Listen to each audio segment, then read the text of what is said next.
El, el señor Earl cuenta con más de 25 años de experiencia en la gestión comercial y de contratos como ingeniero de construcción colegiado. Además, cuenta con años de experiencia en gestión de contratos NEC para empresas como Supermercados Sainsbury, Imperial College en Londres y la Royal Mail Group. También, el señor Earl ha participado directamente en el establecimiento de normas técnicas profesionales de gestión de costos para la Royal Institution of Chartered Surveyors, como experto en la materia, lo que incluye el desarrollo de las nuevas directrices de medición de la institución y de las notas de orientación del libro negro de la Royal Institution of Chartered Surveyors, también conocidas como las normas de mejores prácticas reconocidas por la industria. Todo esto para la ingeniería de la construcción y la gestión de costos. Cuenta también con más de 20 años de experiencia en el desarrollo y dictado de capacitación profesional y además es miembro de la Royal Institution of Chartered Surveyors 1995. Y el día de hoy nos brindará la primera parte de la exposición titulada Fundamentos del Contrato NEC. Con ustedes, el señor Stuart Earl.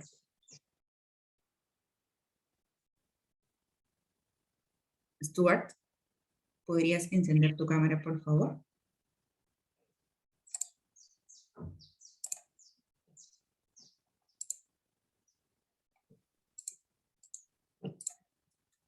Oh, hang on.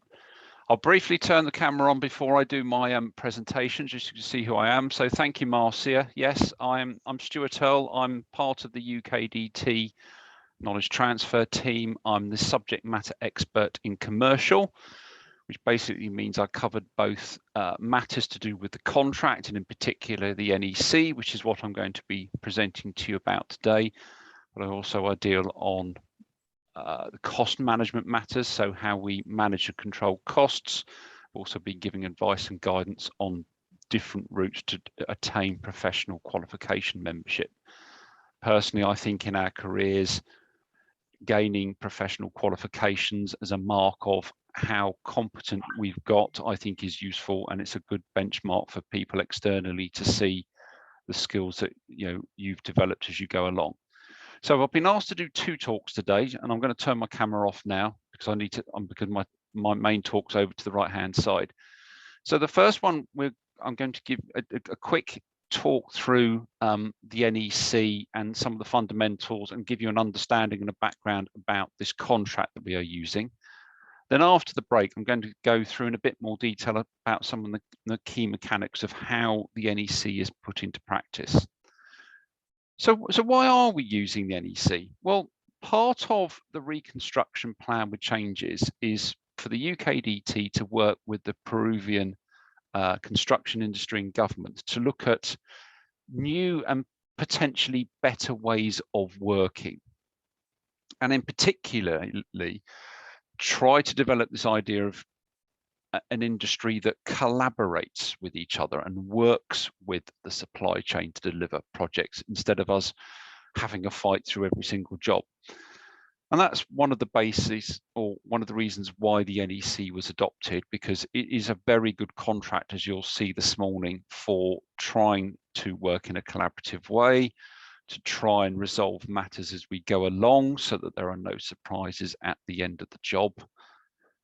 And this was a contract that was used successfully on the Lima Games, so it wasn't entirely new to your industry, but it was just felt that the reconstruction plan with changes was an opportunity to continue for people to use this contract and to develop knowledge in applying and using this. And again, the use of the NEC is aimed at looking at life beyond the reconstruction plan, so that we are leaving a legacy of maybe how you guys in Peru can do jobs better going forward. So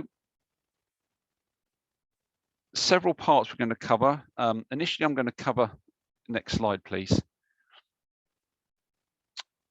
I'm going to start with looking at the history and the ethos of the NEC, then and some of the brief structure. We'll have a look at some case studies as we go along, so I can showcase to you some quite significant projects where NEC was seen as part of the success of delivering those projects. Then I'm going to look at some of the structure and just outline some of the key definitions and terminology for you.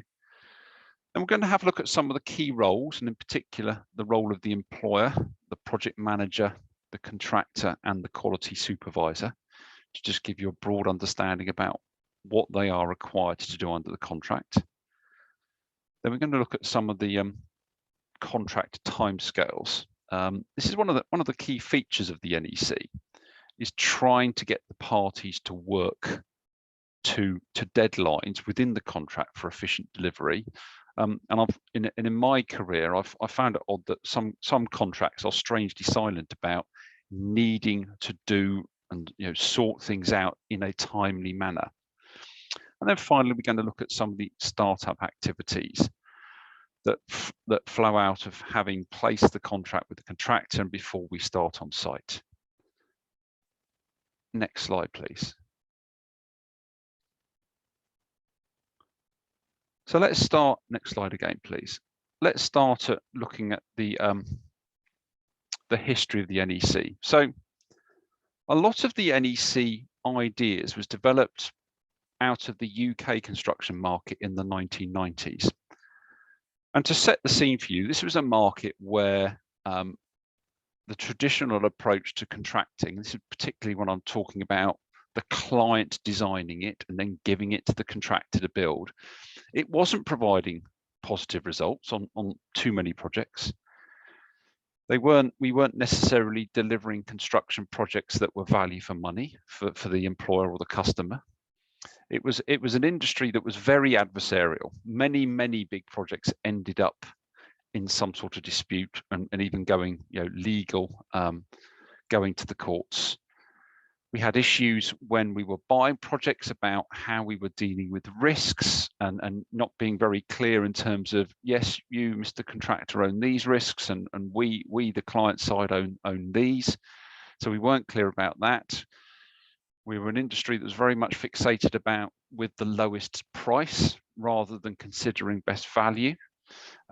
Contractors continually trying to increase their price, which is a common theme globally. I mean, I've worked in China and I've done some work with our Polish office. It's a common theme, and it's not a theme that will be unknown to you in Peru. The price the contractor says that they will do the job for ends up being, well, this is my lowest price and I need to get some more money. And we ended up basically with too many jobs that were ending in delay, with cost escalation, and with a degree of litigation in some cases.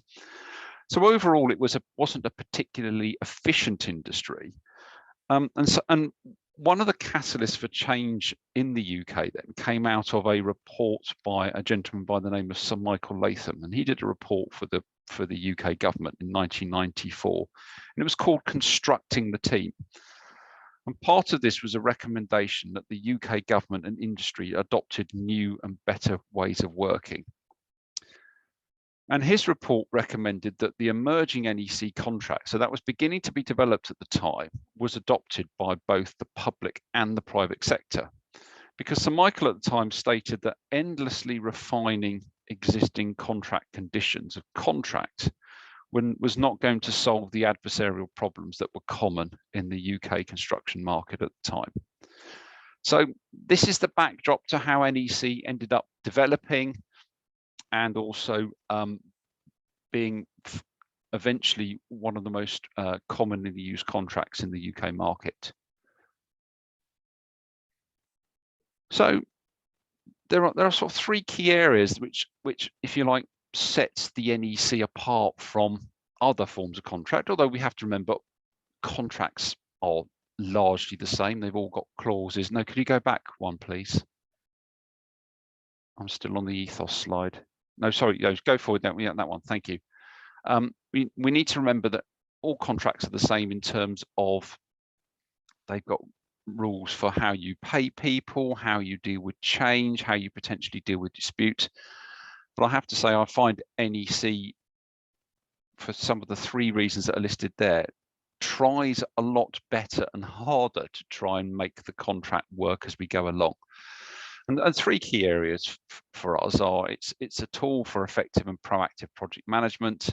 It's got flexibility with it, and as a contract, it tries to be clearer and simpler than maybe other forms of contract. So let's just look at these each in turn. So as a tool for project management and for being proactive, it includes more than just obligations and liabilities. It's the idea of the contract is it stimulates people to work together to deal with the unexpected. Things happen, change happens. Let's deal with it now rather than wait further down the line to find out what the implications are.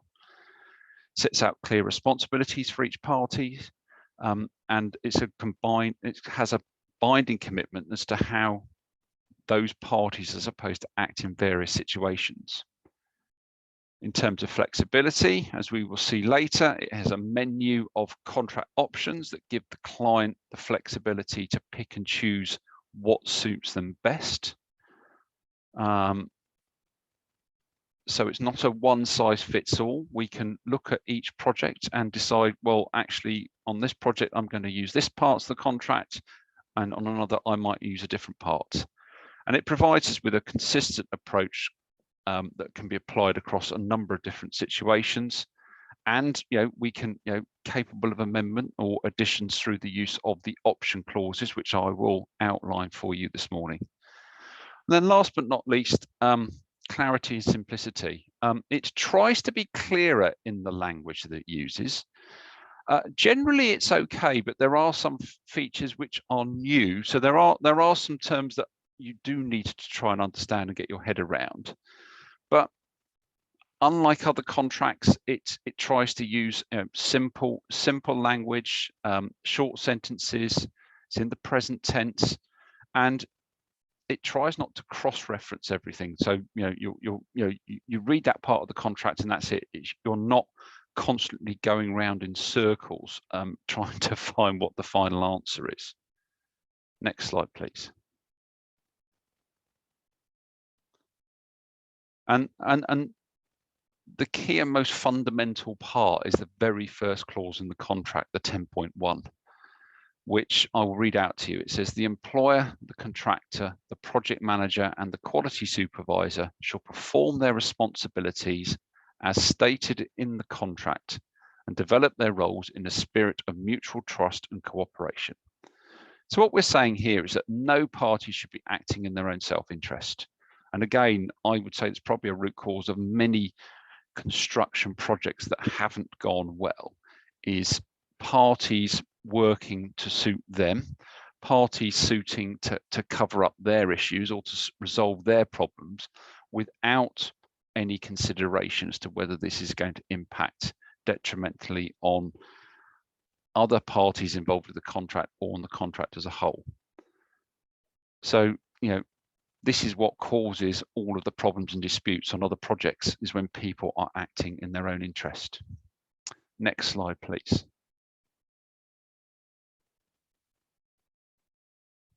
So I'm just going to go through a number of case studies, and you'll see from them they're all fairly substantial big projects, and there's different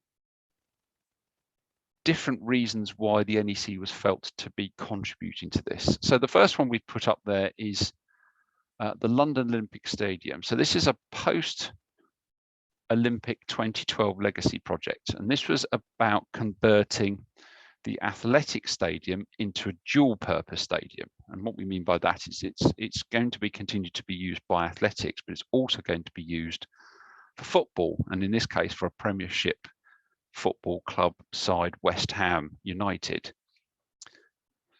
One of the interesting features of this, by the way, this was the design and construction of the largest cantilevered roof at the time on a sports stadium in Europe. So NEC is often used on projects where we are if you like, groundbreaking. We are doing something new. So as you see from this, it's from a project size, it was over 300 million Great British pounds.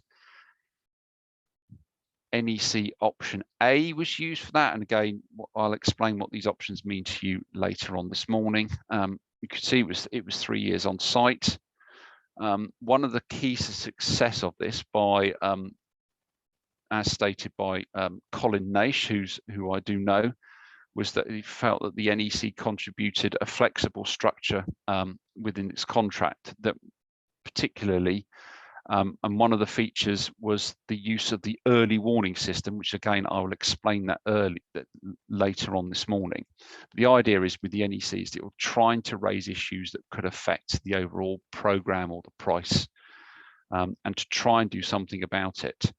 And another feature that Colin also thought was helpful was the visibility of the program. And again, I'll touch upon that in later talks, but I do find it odd in other forms of contract, and includes contracts in the UK, that the contract, the program or the schedule is not formally recognised, and it's not updated in a consistent way like it is within the NEC. So that's the Olympic Stadium. Next slide, please.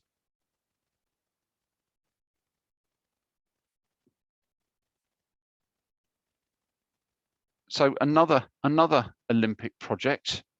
This is the velodrome.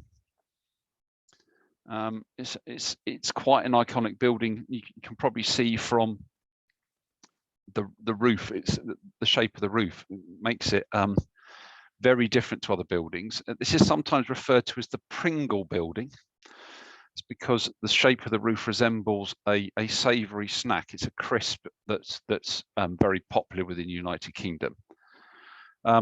As an aside, one of the key features of the development of the facilities in London was the adaptation of them for use after the games.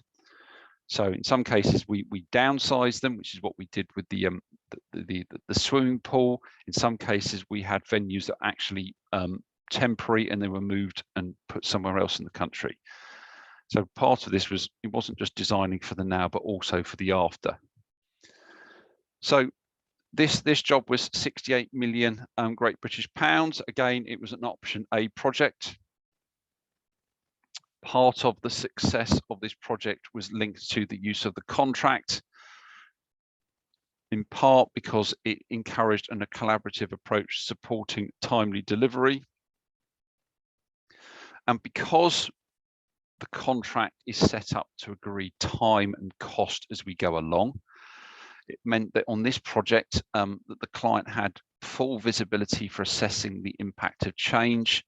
That included, as designs were developed, if that was having an impact on the cost or the final delivery time, that was being picked up and resolved as we went along. And again, it was seen as a good contract because of its prescribed methodology for project management techniques.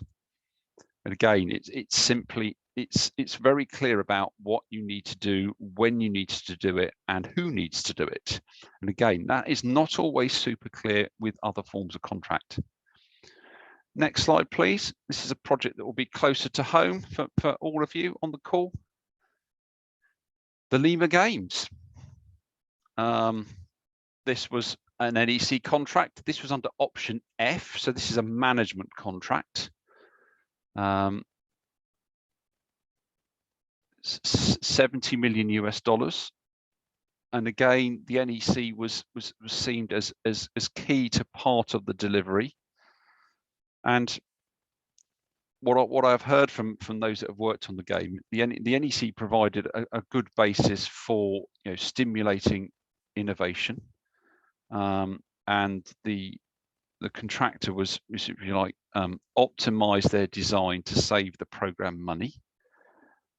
And also with that contract, it was also used as a key driver to get the contractor involved early on in the identification and the management of risks. And again, this was another program, a project or program where the prescription of how the schedule is to be set up and managed is key. I mean, if you think about it, when you're dealing with the Olympic Games, if you're dealing with the Lima Games, there is an opening ceremony, there is a date you have to hit. There's not much point going live to the world's television audience saying, and here's the opening ceremony for the Olympic Games, and it's still a building site. So, you know, the contract is key to this. And again, there were good examples of cost savings and operational efficiencies that were gained on this project because of the use of the NEC. Next slide, please.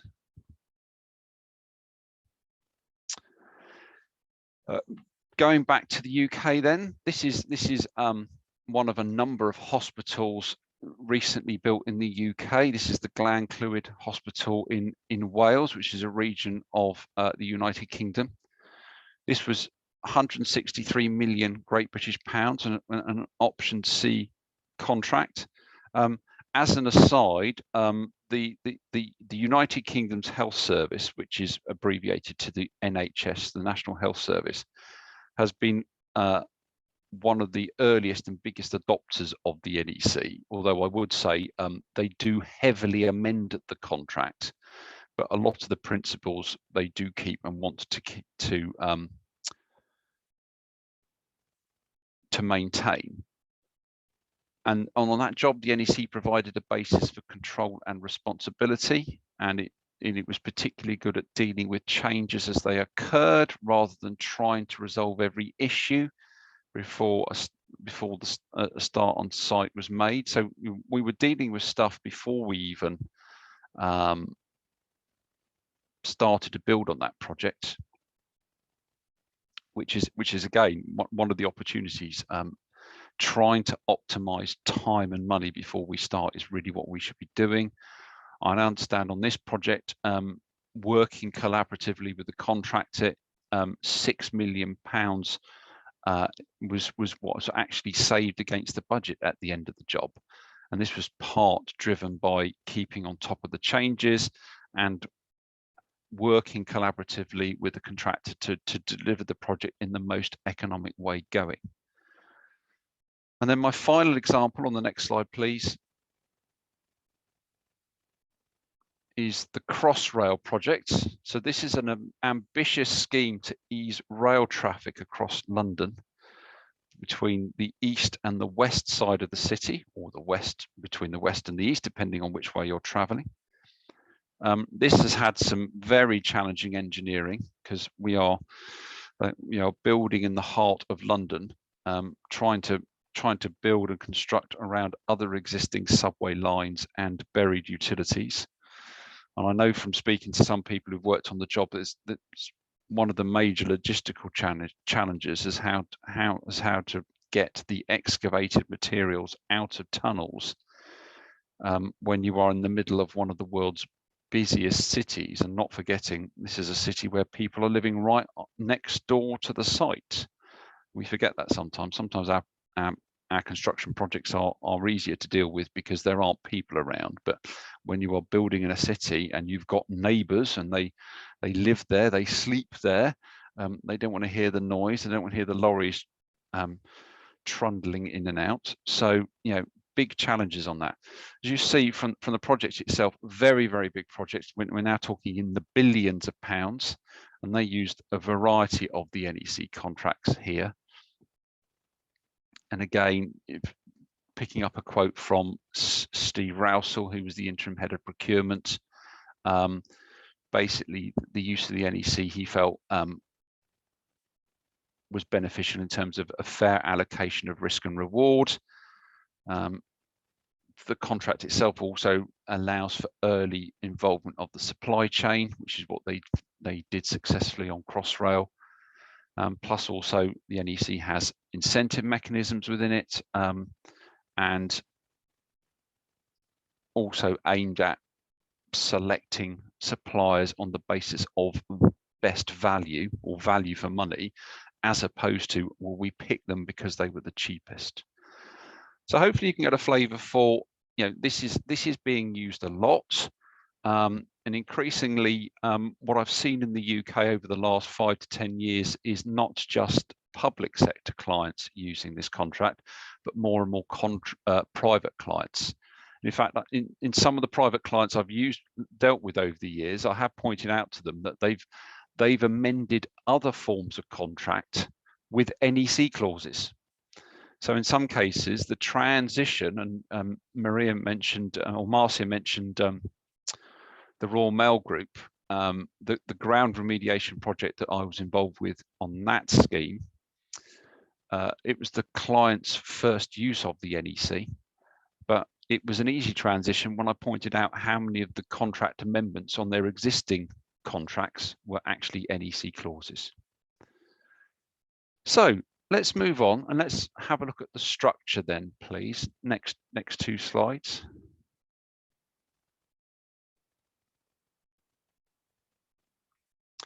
So the NEC was first published in 1993. So it's getting on for nearly 30 years old. So the term new in NEC contract is beginning to sound a bit not quite correct.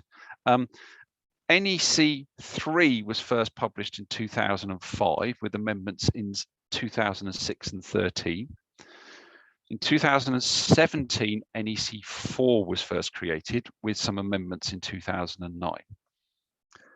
But what you'll see is it's actually a suite of contracts that cover all the key appointments. So top of the list is the engineering and construction contract, which is abbreviated to ECC, but then there are also contracts that we can use for appointing subcontractors, where we're appointing designers and other professionals. We've got a professional services contract, where we want to appoint people to work for us over a period of time. There is a term service contract, where we want to, if you like, work collaboratively with a pool of people. There's a framework contract, but there's also both long and short forms of the contract. So when we have simpler projects, we might decide to just use the short contract or the short subcontract. We don't have an adjudicator on the reconstruction plan because we have a dispute adjudication board, but there is if you had a standalone adjudicator, there's a contract for them. The other thing you would notice is that, and so these all come boxed up if you were buying the hard copies, and they're all different coloured volumes. You would also come across flowcharts and guidance notes. So these aren't contracts, and these are, if you like, separately bought. So they provide additional support and guidance as to how to use the contract.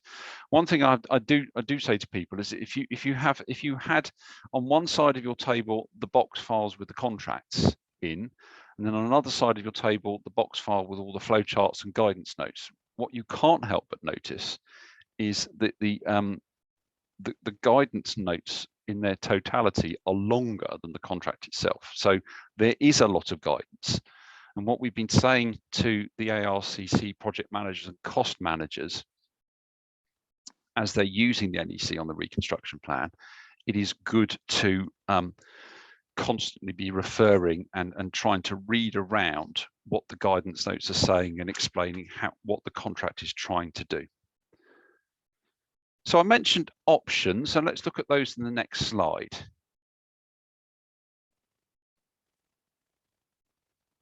So the ECC contract has within it a series of options, and what they effectively represent are different contract strategies. So what do we mean by contract strategies? These are different ways to obtain a legally binding agreement between 2 or more parties.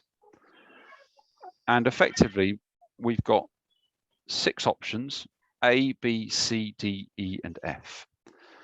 Option A and B are lump sum contracts. Option A, the lump sum contract is based around a priced activities.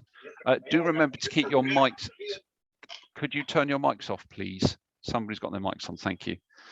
So as I said, option A is a lump sum with a priced activities. Option B is a lump sum, but where the contractor has priced their job on what in a document called a priced bill of quantities. I believe bills of quantities are known to you, but if you're not familiar with those, they basically describe in words and the work that needs to be done. So that's the work as outlined or as specified in both the drawings and the specification, but it will also then quantify the work, and it's a pricing document which the contractor will put their rates in, and then we can determine what their contract sum is.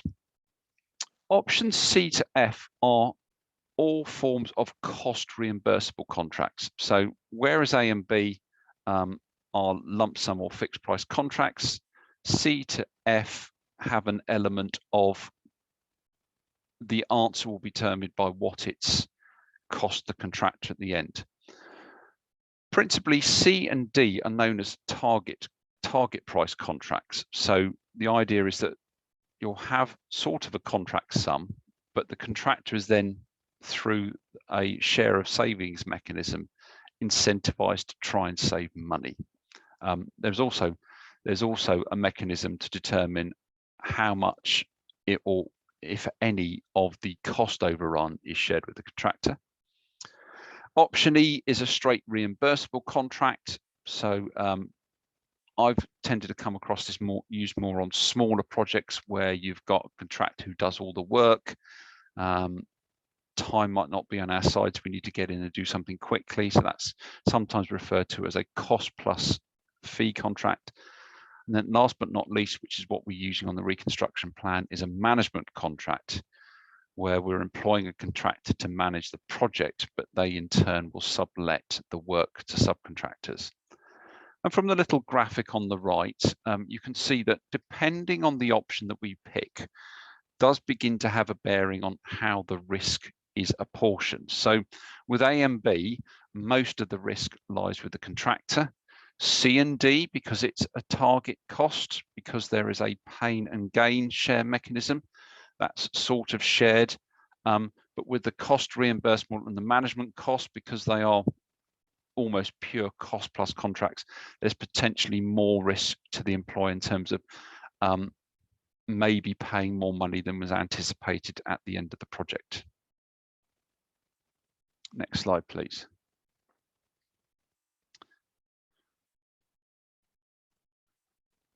So let's just look at the structure in a bit more detail. So within the main contract itself, you'll come across a series of core clauses that cover things. So the first one is the general, which includes a lot of the definitions. And then there are clauses that covers the contractor's responsibility, how we deal with time, payment. I'm not going to read the whole list. Deal with termination. There is then a W clause that gives us the dispute resolution clauses. So there is the mechanism is automatically set up in the contract in terms of if there is a formal dispute that cannot be resolved, where do we take that to get some final decision. Then you have those secondary optional clauses in there. So you've got your main contract clauses, then they say, right, I'm now going to pick option A, or I'm going to pick option F, in which case other clauses will get added in.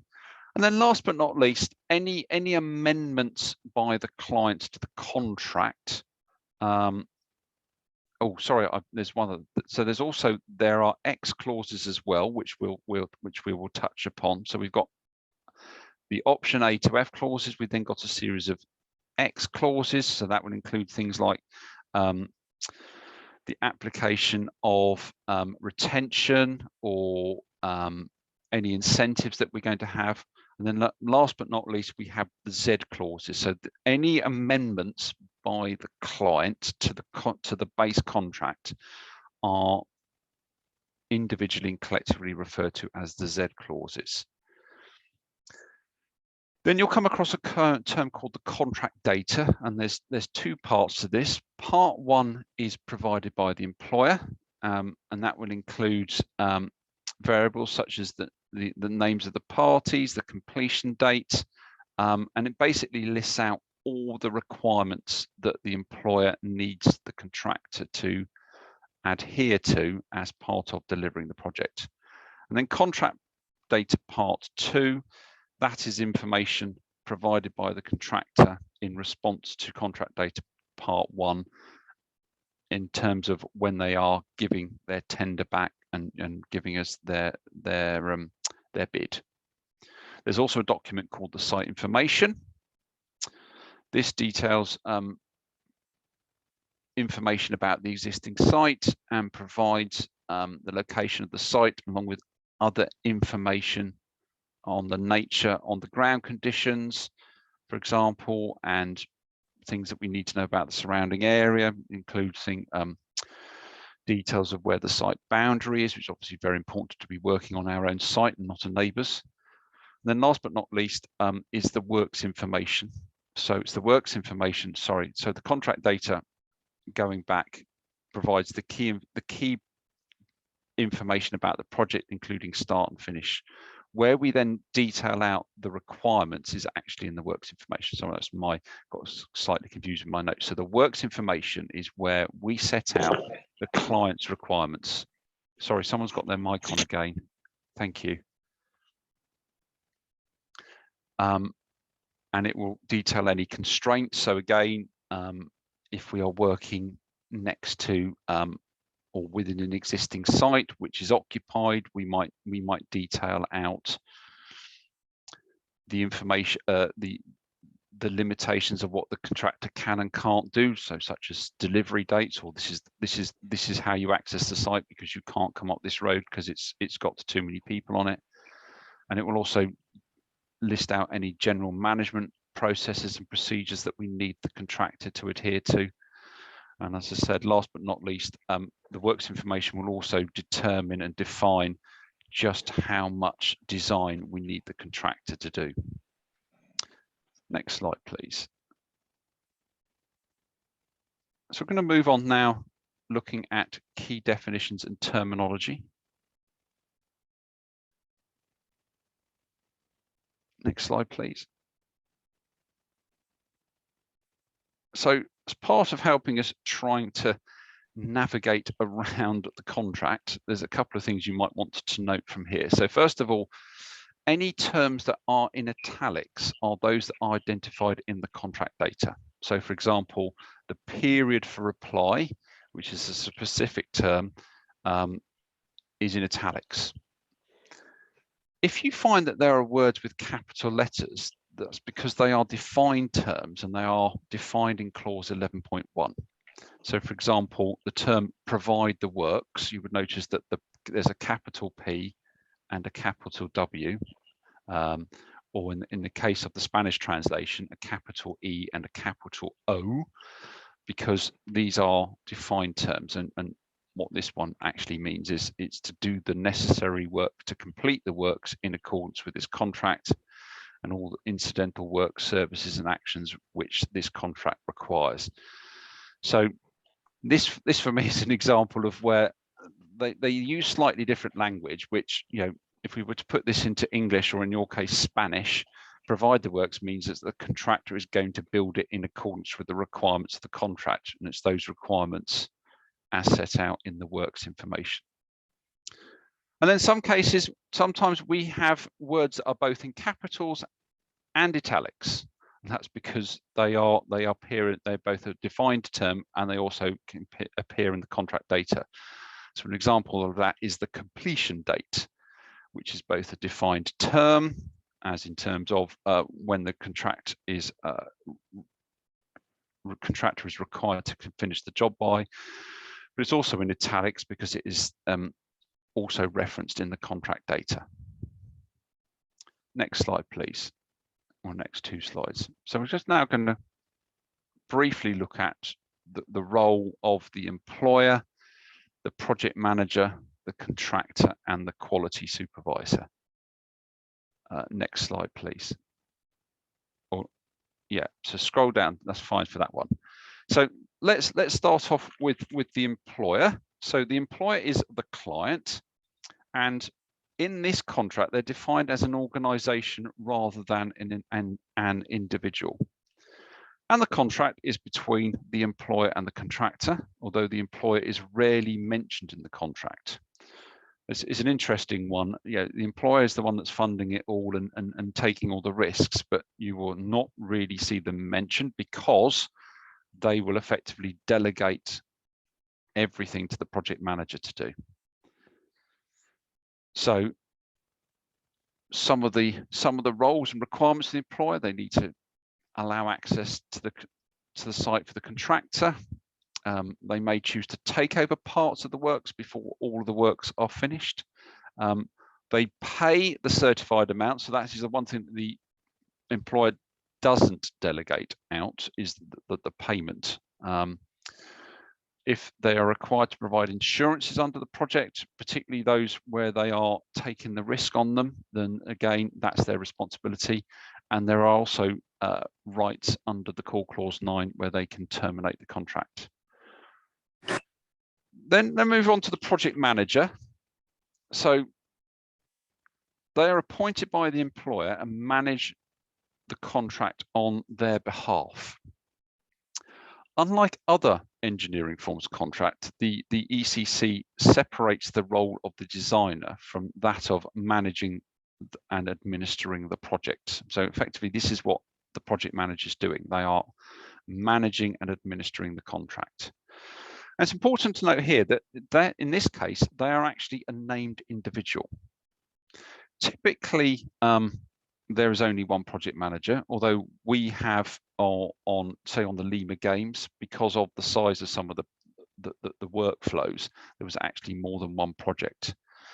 But again, because they are a named individual, it is important that if, for example, a project manager is going to go on holiday, which they of course are entitled to, that there is provision made within the contract for a temporary replacement, and the contractor should know about that before they actually start.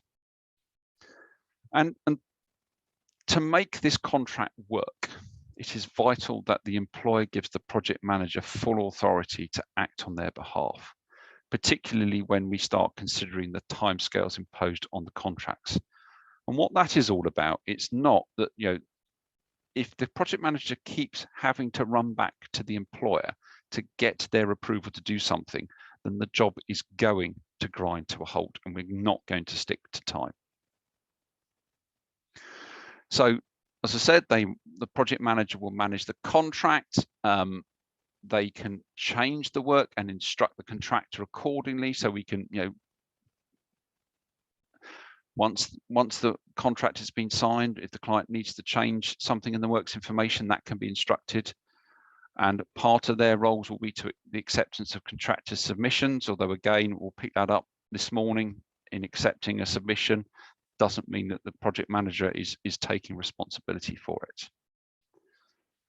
And it's important to recognize that PM doesn't act alone, and they might choose to delegate tasks to other people. So one of those tasks will be the supervision of the work, which we'll pick up with the quality supervisor, but it's also common for the project manager to delegate some or all of the cost management aspects.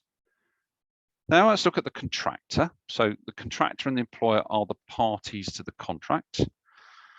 The contractor does the work so that completion, and what we mean by completion is the works are built in accordance with the requirements or the works information, is so they're trying to finish the job on or before the completion dates. They will also have an opportunity to subcontract work, but if they choose to subcontract work rather than do it themselves from their own in-house resources, they are still responsible for it. But effectively, this is the one point of delivery in terms of trying to get the job done. On the reconstruction plan, our contractors not only have a responsibility for building it, but they also have the responsibility for designing it as well. And then last but not least is the quality supervisor. So this is not a bolt-on role, and I do find it odd in some of the UK contracts that I've worked with, other ones, where this quality monitoring role is not formally recognised. So the quality supervisor is appointed by the employer and manages issues regarding testing and defects on their behalf. So sometimes the quality supervisor can come from the employer's own staff, but typically, and that's what we are doing on the reconstruction plan, they are an outside body. They are named in contract data part 1. Like the project manager, they are a named individual. And sometimes on projects, you might actually have more than one quality supervisor. So you might have a quality supervisor who's dealing with the architectural construction, but then you might have other supervisors that cover structural elements or the M&E systems that have gone in. So you might have more than one. Technically, the quality supervisor doesn't act on behalf of the project manager, but instead they represent the employer, and they have their own obligations and responsibility within the contract. These include checking that the works are built in accordance with the contract, and they will also issue the defect certificate at the end of the defects correction period. So they are 4 key roles. Let's just see how they, on the next slide, interact in terms of lines of authority. Next slide, please.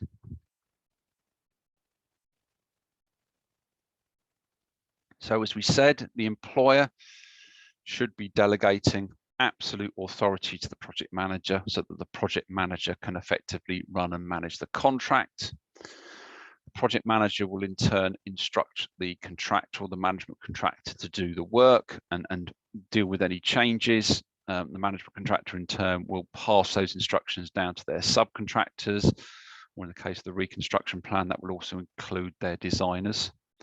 Out to the side then we've got the quality supervisor. They will work alongside the project manager, whilst at the same time they will be reporting back to the employer any of their findings, but also notifying the contractor where they find that elements of work are not in accordance with the contract or the works information. Next slide, please. So just a couple of slides then on contract timescales, because I just want to give you, next slide, please. So as mentioned, one of the keys to successfully implementing an NEC contract is to abide by the timescales for actions or activities as set out into the contract. So I've set down a couple for you. So, and the reason for these timescales are to promote effective management. And part of what the party need to understand is that there are consequences for not meeting the contract timescales. So let's take, for example, the period of reply. So under clause 13.3, this requires the project manager or possibly the quality supervisor or contractor to reply to a communication unless otherwise stated. So there are other parts in the contract where it's got different timelines, but in this case, all other communications are within the period for reply. Typically, this is 2 weeks on contracts, but on the reconstruction plan, this has actually been reduced to 1. Why is it being reduced to 1? Because we are on very, very tight timescales, so we need things turned around quickly.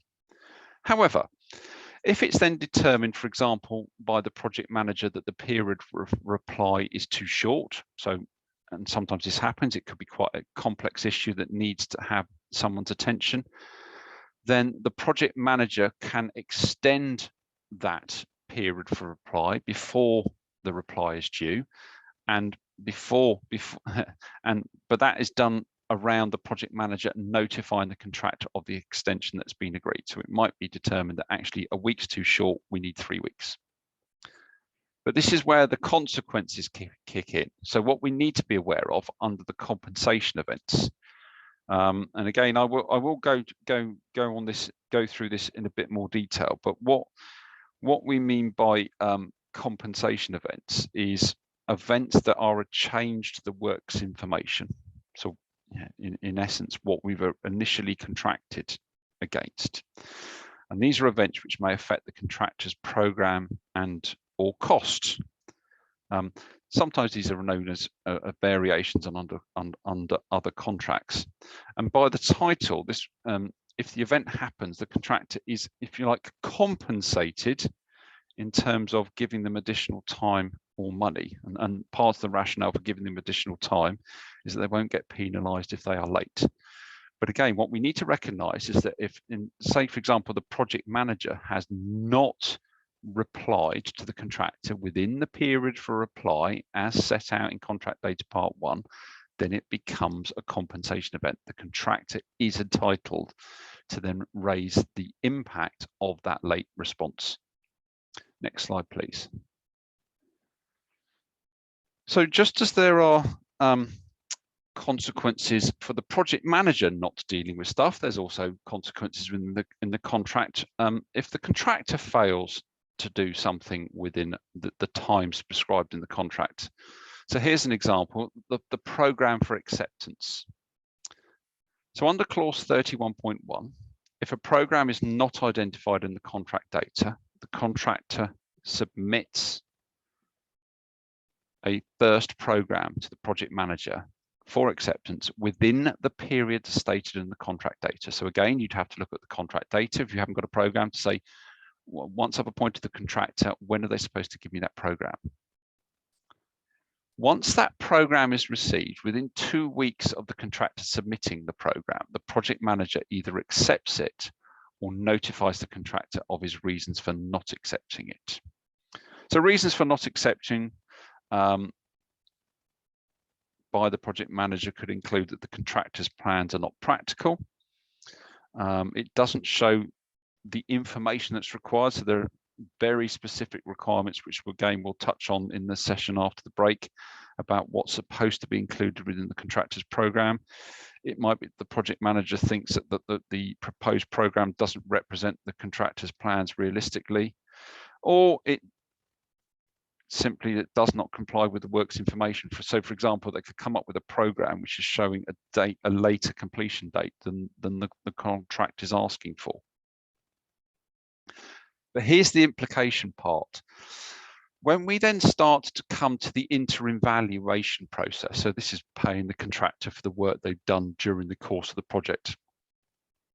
If there is no identified program issued, and what we mean by that, we're not necessarily saying an accepted program. So if the contractor has submitted something but we're not happy with it, this clause wouldn't apply. We are purely talking about the contractor has failed to do this task under the contract. In this case, the task is you haven't provided the program, and there is a financial implication. In this case, a quarter of the price for work done to date is retained. That's what the contract says, which in simple terms means that we will hold a quarter of the payment due to the contractor until that contractor submitted a first program to the project manager for acceptance, showing the information which the contract requires. And then last but not least, in terms of a final example of timescales, next slide, please, is the notification of compensation events. So within the contract, there are certain events which if the contractor has not notified within 8 weeks of becoming aware of the event, they are not entitled to a change, either in the price or the completion date. So the reason why we've got that in there, and it's 8 weeks in the base contract, it's basically saying to the contractor, you don't sit there on bad news and tell us at the end of the job. So as I said earlier, NEC is trying to agree time and cost as we go along.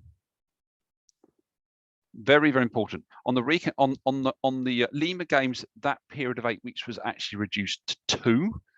And on the reconstruction plan, it's reduced to 3. And why have they been reduced? It's because the contract timescales are very, very tight, and they've been reduced because we're trying to encourage the contractors to raise things as soon as they become aware of them. And again, 8 weeks is up to 8 weeks, but if a contractor sat there on bad news for 7 weeks under the original contract and then eventually told us, you think, well, maybe there's a missed opportunity. Maybe you should have raised that earlier. And then last section here, next slide, please, there are a number of startup activities, next slide, please, which flow out of the contract depending on how they've been set up. So, for example, we've listed there a number of ancillary documents arise out of the X clauses that I mentioned, for example, amongst others. So, for example, there's a mention there of a, well, you might have a performance bond under X13, and a performance bond is, if you like, the performance of the contractor backed up by a third party or surety. So that basically provides the employer or the client protection against financial failure. You might have a parent company guarantee required under X4. This is a form of guarantee given by a parent company or holding company to guarantee the proper performance of a contract by one of its subsidiaries. We might have an advance payment bond, which we need to see evidence of. That's under X14. This is something we are utilising on the reconstruction plan. So we're making payments in advance of the main contract starting to cover some of the upfront costs.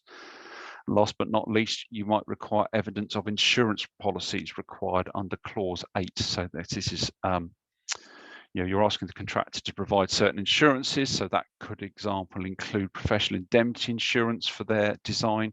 We want to see that evidence. We also need, where it's required, the program for acceptance where will be required, but you know, within first program within 2 weeks of being appointed. And then there's a whole other series of activities that will also be undertaken. I mean, there's a selection there, so it might be the design and review process as we go along, the development of the procurement and package strategy, the development of phasing plans, you know, the detail of how they're going to do it, and last but not least, the creation of a budget that's acceptable and a cash flow. Next slide, please. So within the reconstruction plan, like many projects, we've listed out a whole raft of information that we need from the contractor, which, you know, includes things like the health and safety plan. We might want an environmental management plan. Probably one of the most important things is their subcontractor management plan, which would include their supply chain management, procurement plan, and packaging strategies. We also their risk management plan as well. So these are all, you know, this is all information that we would want to have the contractor put in place before they start on site, so that we are assured that the project is going to be delivered effectively and efficiently. And then last but not least, on the final slide,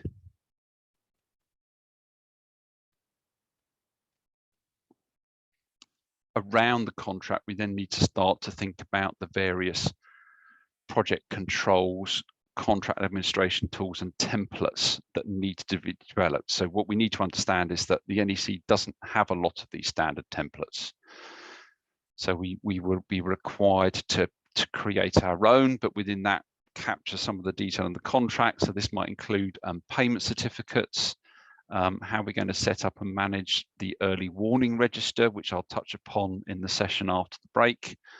Likewise, the collation and management of the compensation event register. So these are changes that are definitely going to happen, and we keep a log of those to make sure where they are in the process.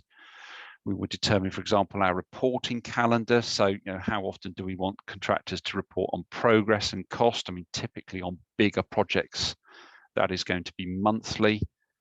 It might be on shorter projects, you decide to do it every 2 weeks. You know, if you're only on site for 2 months on a very small project, you wouldn't do monthly valuations and monthly cost reports and monthly progress reports, because that is too big a time scale between reporting and events in relation to trying to react. And you'd also look to develop other processes and procedures, which is something we've helped the ARCC to develop on the reconstruction plan. So you name it, there is a process and a procedure to cover the application, not only of the contract, but all the other aspects of delivering the project.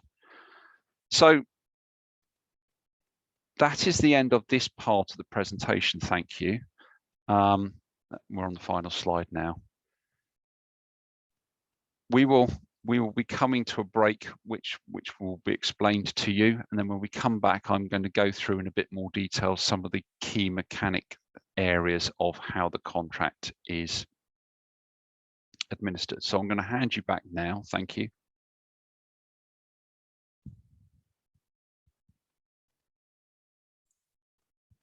Muchas gracias al señor Stuart Earl, así como él acaba de indicar. Ahora los invitamos a todos a tomar un receso de 10 minutos, por lo que estaremos retomando las ponencias a las 9:20 de la mañana para poder continuar con la segunda parte de los fundamentos del contrato NIC.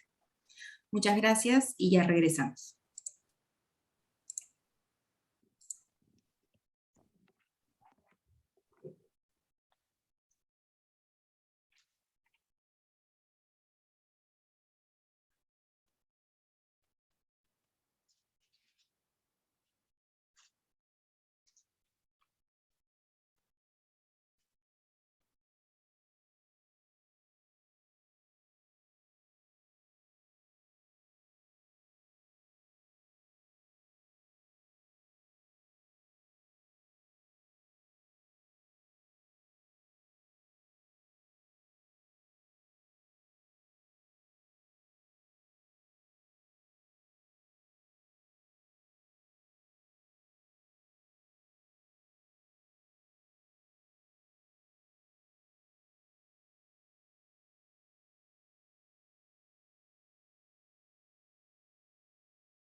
you know we're still recording.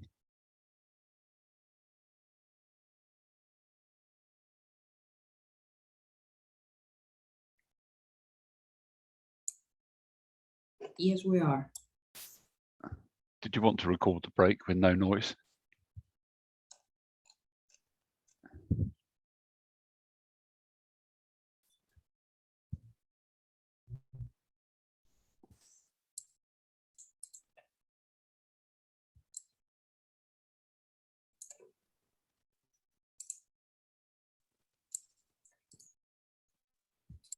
Interesting, there are less participants on this call than last Thursdays by 100.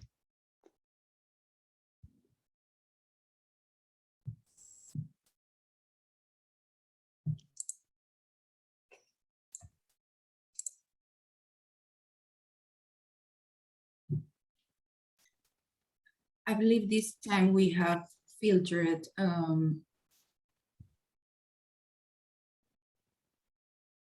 yes, we are directing to the industry. Okay.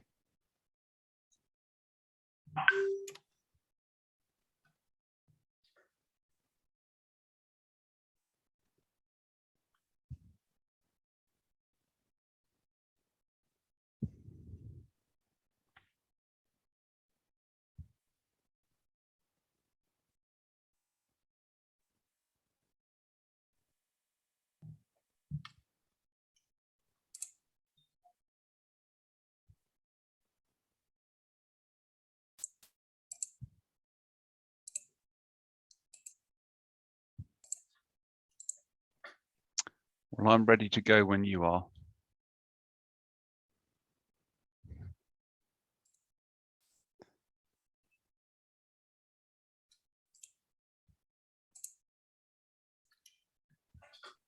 Buenos días a todos.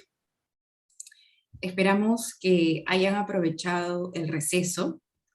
Y ahora sí, continuamos con las ponencias magistrales y el señor Stuart Earl, nuestro especialista en temas comerciales del Reino Unido, quien nos brindará la segunda parte de la exposición titulada Fundamentos del Contrato NEC. Con ustedes, el señor Stuart Earl. Thank you, Marcia. Go to the contents slide. That'd be helpful. Thank you. That's it. Well, welcome back, everyone. I hope you had a good break. Right, so in this part of the training, it's going to be a longer session than that first one was. We're going to go into a bit more detail about how the NEC operates, but it won't be exhaustive, but just give you that flavour. So I'm going to start with looking at the people and subcontracting first, and this will look at the key people that the contractor needs to employ and how the contractor is required to subcontract under this contract. We will then look at how design is managed under the NEC. In terms of program and time, I'm going to look at some of the key requirements of the program. Then, as we touched upon in terms of the quality supervisor role, but also we'll look at a bit more detail about how quality is to be managed. Then a very emotive subject of payment and costs, very emotive for contractors, and start to look at some of the key terms and how this is carried out. Have a look at the audit requirements. So particularly where we have got a cost reimbursable contract, it's important, and if not imperative, that we audit and get visibility of the information that we need to verify what the final actual cost is. Then I will explain in a bit more detail about the compensation event process, and this is the primary mechanism for how we agree time and cost as the project proceeds. I'm going to touch upon the activity schedule, which is used for options A and C, and quickly talk you through a term called the schedule of cost components, which is effectively how we value change under all the options apart from option F. And then last but not least, I'm going to have a quick look at how the NEC deals with risk and the management of risk through the early warning process. Next slide, please. So let's start with people and subcontracting then. Next slide, please. So in terms of staffing or people, as with any contract, part of the key to successful delivery is having the right people on the project. And the NEC covers this area and by having clauses which ensure that the contractor is providing the right people, and if it is felt by the project manager, amongst others, that somebody is not right, then there's also a mechanism to get them replaced. So let's have a quick look at this. So clause 24.1. So the contractor either employs each key named person to do the job stated in the contract data, or employs a replacement person who has been accepted by the project manager. So at the outset, the contractor submits the names and the qualifications and the relevant experience of the person or people that they want to use on the project. And the project manager has to confirm that acceptance. A reason for not accepting is it might not think that the person is got the relevant qualifications or experience, or it might be that they're in a dispute with them on another project. But the whole point is that there is a mechanism to ensure that the project manager gets the final say about who is working on this project with them. As I said, under 24.2, then, if the project manager feels that that person is not performing their job correctly, then they can instruct the contractor to remove an employee, and the contractor then is required after 1 day to replace that employee and then come up with an alternative name, in which case they go back through that approvals process again to make sure that the project manager is happy with the replacement. Next slide, please. Likewise, the contractor may choose to subcontract some or all of the work, and it's important that through this process that competent firms are selected. So we'd expect the contractor in undertaking this activity to develop a procurement and package strategy for us, so we can see which packages they intend to subcontract out and who they want to go to. It must be remembered under clause 26.1 that even if they subcontract the work, they still ultimately remain responsible for them. That they must submit their proposed form of subcontract as well for the project manager's approval under clause 26.3. And basically, the contractor cannot appoint a subcontractor without the project manager's agreement. Reasons why a project manager might not accept a subcontractor is they might not be right for the project. There might be an existing dispute with that subcontractor. They might have concerns over the financial standing, or the contractor does not include a statement that the parties to the subcontract shall act in a spirit of trust, or a spirit of mutual trust and cooperation, which is the clause 10.1. And certainly what we've added in there is on the reconstruction plan, as part of this subcontract tendering, we're expecting our contractors to go through an open book basis, that the subcontract prices are competitively obtained. That part of that analysis and award will be done co-jointly with the ARCC. So it's not just accepting the contractor's analysis and sign off of who they want to use. And we've set out very clearly a prescribed process to go through, which Andrew did touch upon in his training last week about the subcontractor procurement process. Next slide, please. Now, I'm going to touch on design. So, as I mentioned, the works information will set out how much, so it could be all or some of the design that we require the contractor to do. So that could include adopting or developing the design from its current state if it's been part developed.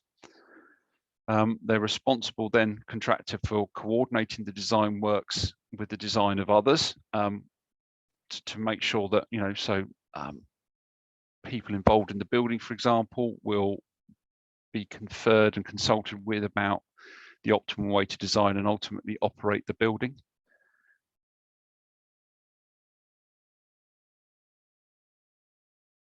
design the work to cost on or below the incentivized budget. So that's an important requirement on our reconstruction plan, that design, as it's developed, is managed and integrated and coordinated with other subcontractors, where subcontractors are designing parts of it. That they will integrate with the employer's team, including its agents, in the initial early contractor involvement stage, and adhere to exceed the highest standard of health and safety during the design. So it also means that you're designing to build in a safe way. Next slide, please. So part of that is one of the key people under the contract is a role called the design manager, and their responsibility is to coordinate and manage the design team, as well as the subcontractors and outside utility companies and the like. And the design manager should be available throughout the period of design coordination, construction and commissioning.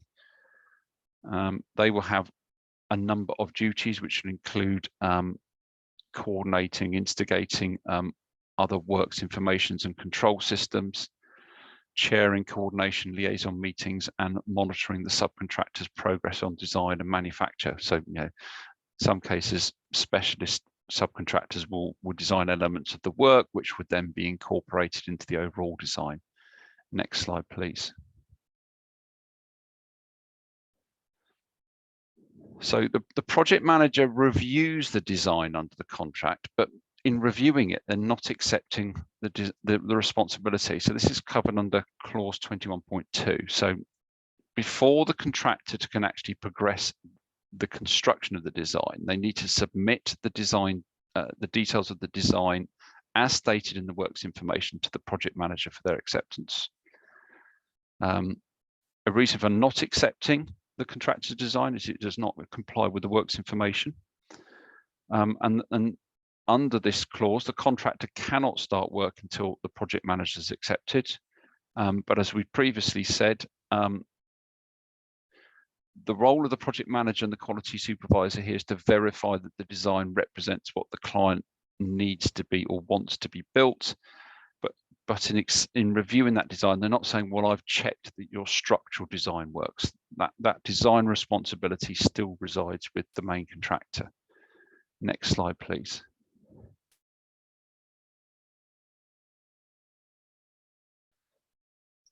And in our works information, we've also set out detailed requirements for drawings, including the as-built drawings or as constructed drawings. So they are our condition as part of meeting completion.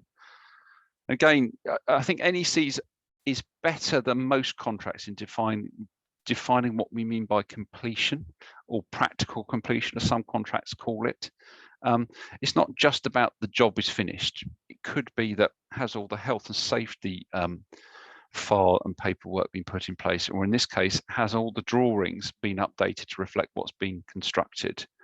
And as I said, under clause 14.1, just because the project manager or the quality supervisor has accepted the design, it doesn't release the contractor from their design responsibilities and liabilities.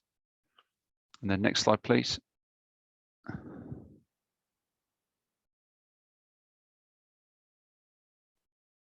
We've also put in more guidance within the works information on the reconstruction plan.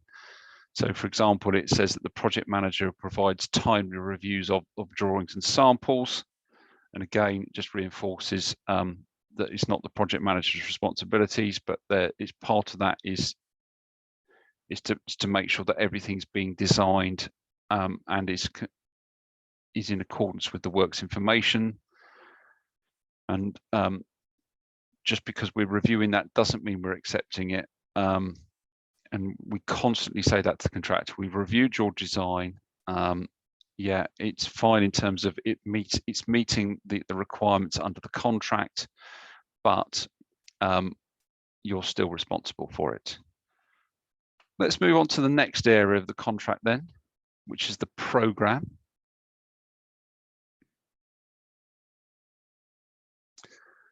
So this is covered by core clause 3 in the contract. And as I said, unlike other forms of contract, the program or the schedule is is far more recognised under the NEC and and therefore in some ways is easier to manage and control. So what we need to be aware here is that the contractor will not start work on site until the first access date stated in the contract data, and will carry out the work in such a way so that it completes at the latest on the completion date. And you'll come across a number of time terminologies here that include completion, stopping work or acceleration, key dates, program, early warnings, effective delay. So the next slide actually goes into a bit more detail about some of these terms. So within the contract, you have the contract date. What we mean by that is the date on which this contract was entered into. The starting date is the date on which the contractor can start work, but not necessarily start on site. Then the employer agrees an access date, which is the date on which the contractor can start work on site. Which clearly they can't start work on site if they haven't been given the access. There may be key dates required in a contract and to be part of the program. So these are dates on which work must comply with a specified condition. You might then have completion or sectional completion. Sectional completion, as you may be aware, requires part of the works to be completed, but in accordance with the standard that's required under the contract for that section to be complete. So you might consider that where you might need early occupation of part of the site. The completion date is the date by which the works need to be completed. Then you've got the planned completion.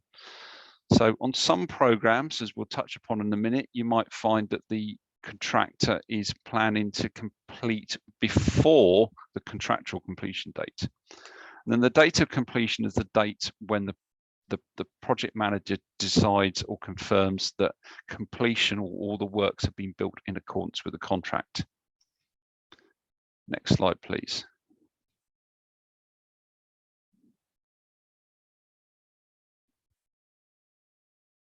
So there is an extract from the contract there on the left with the clause 31. There are some very specific requirements that the contractor needs to detail within their program. So it's not just about the program itself. They might need to include all their operational requirements and their methodologies, but within the contract itself, within the program, they're supposed to show their floats. There are two types here. There's terminal float, which is basically any time between when the contractor plans to finish and the actual completion date in the contract is actually float that's owned by them. They must show all their time risks and allowances. The program must show completion date and the planned completion date. And there is a very important requirement for the contractor during the progress of the project to update their program to show actual progress and where instructed for where compensation events have been added to the works information. So next slide, please. So this very simplistically shows a situation where you've got the completion date, but the contractor is planning to finish before then. And again, this is not uncommon on big projects, that the contractor gives themselves some float, some time between when they are planning to finish and when they need to finish under the contract. Because as we see from the next slide, if you get the situation, next slide, please, where the program is showing the contractor is finishing after the completion date, we've in fact got a delay. So if the contractor is showing a delay, if you can scroll, please. Under clause 32.1, if the contractor is reporting a delay, then they're actually supposed to show their plans as to how they intend to mitigate that delay. And then scroll again, please. And if the job is going to be late, so sometimes the job is late because we've instructed lots of change, then under clause 36.1, the project manager may instruct the contractor to submit a quotation for an acceleration to achieve completion before the completion date. So we potentially are going to pay the contractor additional money to bring in additional resources to try and finish the job earlier. Next slide, please. So under clause 31.3, that lists the reasons for the project manager not accepting the program when it is submitted or updated. And that can include, as I said before, that the plans aren't practical.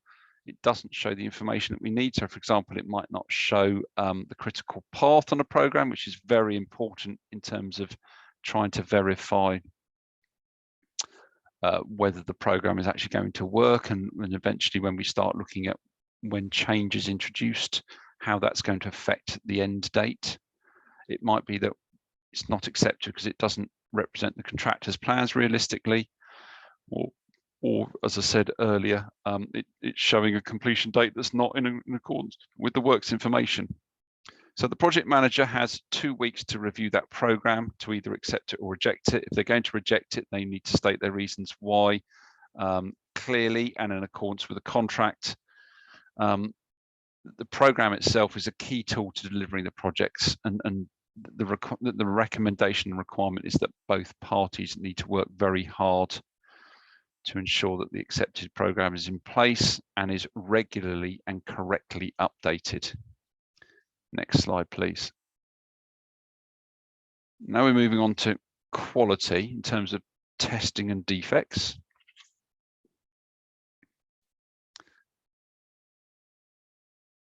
So the management contracts that we are utilizing, the option F is under the reconstruction plan, are well suited to high quality projects. And in particular, as I said, the role of the quality supervisor does allow the employer to have a named individual or named individuals to focus on the quality and ensuring that what is delivered is to the standard that was expected. One key definition you'll come across is the term a defect, which under the contract is either a part of the works which is not in accordance with the works information.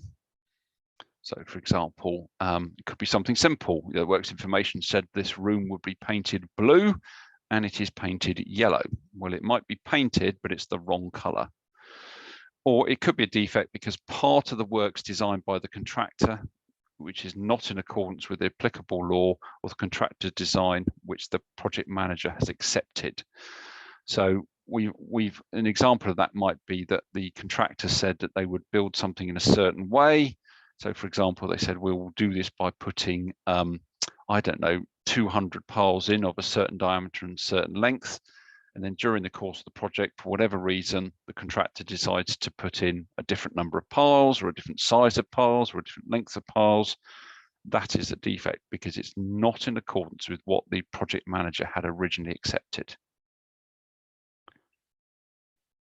So clause 40 then covers some of the quality requirements of that. So under 40.3,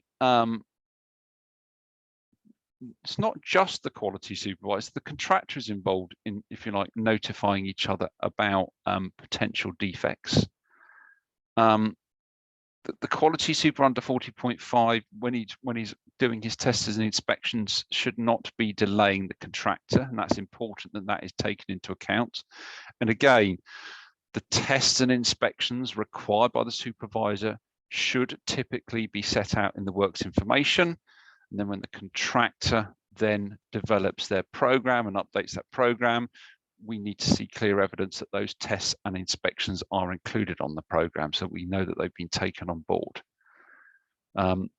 If you get to a point where, for example, you do some random sampling and the quality supervisor thinks there could be more issues here, then they could instruct through the project manager further tests to be carried out. If the tests reveal more defective work, then the cost of those tests become the cost for the contractor to pick up, as does the cost of correcting the defects. Interestingly, if you do further tests and there are no issues, then actually it becomes the client's test cost to be picked up.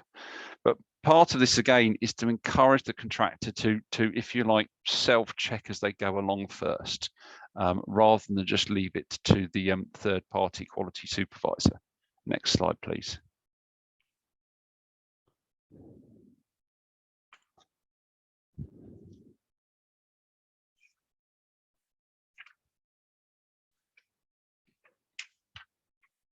So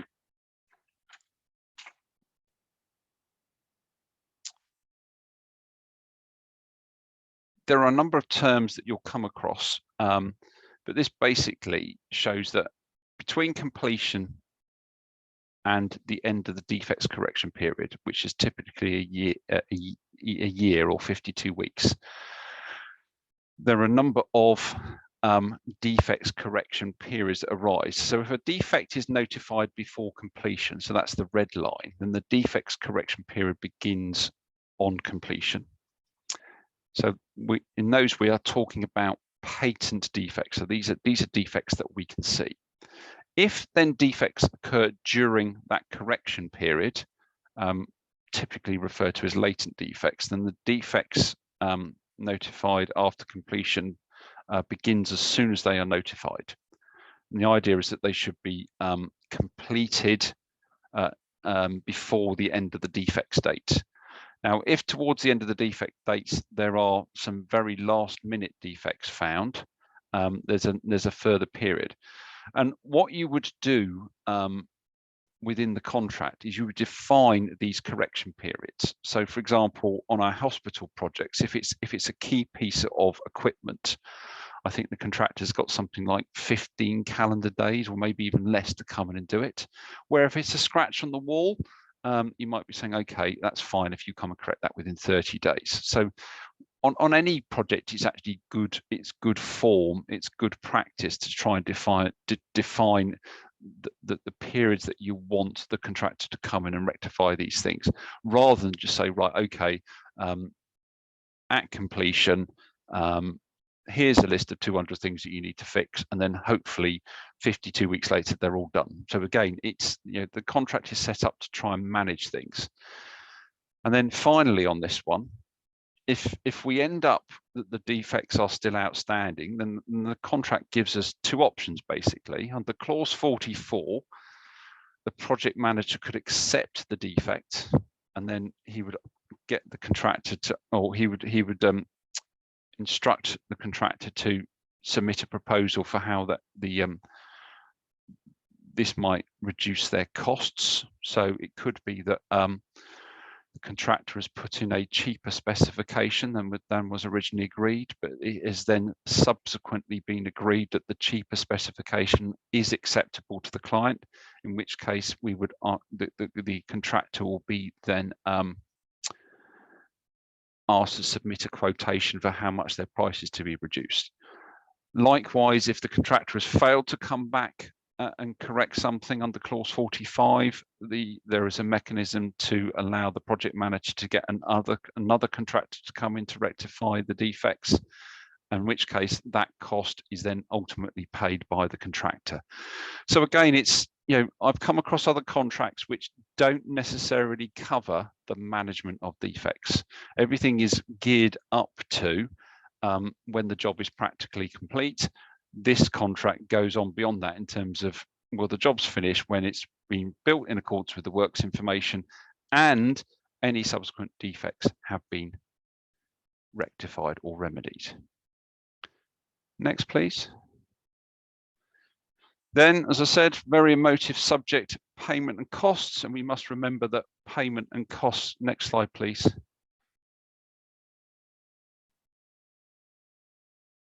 And next slide, please. We must remember that cash flow is the lifeblood for any business, including our contractors.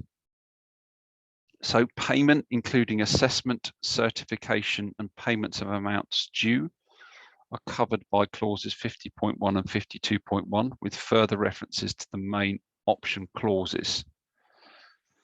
There are separate payment provisions within the ECC, depending on which of those options, so whether it's options A, B, C, D, E, or F, we go with. But what you will come across is two main terms. So the first one is the prices. So these are the various elements that make up the total price for carrying out the work, and will be in the form of an activity schedule or a bill of quants or a target cost or some other document, depending on which of the contract options we've gone with. The other term is the prices for work done to date, abbreviated PWDD in the English. So this is a term used in making the assessment of the amounts due to the contractor. So what we mean by that is the amounts due to be paid to the contractor in each typically monthly interim valuation. And again, that term varies depending on which option we do. So the first assessment date or the first valuation is decided by the project manager to suit the procedures of the parties, but is typically and is not later than the assessment interval dates after the starting date. And that assessment interval date, which is in the contract data, is typically between 4 and 5 weeks, although most of you will come across, and it's covered by a Z clause. What we mean then is a monthly valuation. And we've actually got a slight amendment in the NEC3 contract. If this was NEC4, this would definitely happen, which basically means that if there is no application from the contractor, then there is no payment. So in NEC4, that's actually a new amendment now. But NEC3, we've got a Z clause that covers that. And remember what we said in the previous slides, that if there is a program outstanding, then 1/4 of the price for work done to date is retained until the contractor has submitted something that's in accordance with the contract. Next slide, please.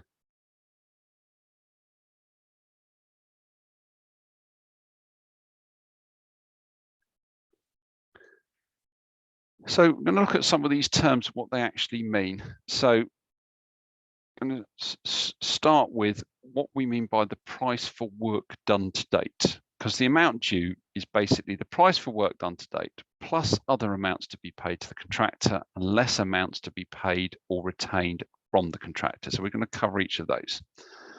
So the price for work done to date is the contractor's defined cost, and again that will vary depending which option, plus their fee. The fee is in simpler terms is their overheads and profit, but it's a bit more complex than that. So that's the price for work done to date. Then next slide, please.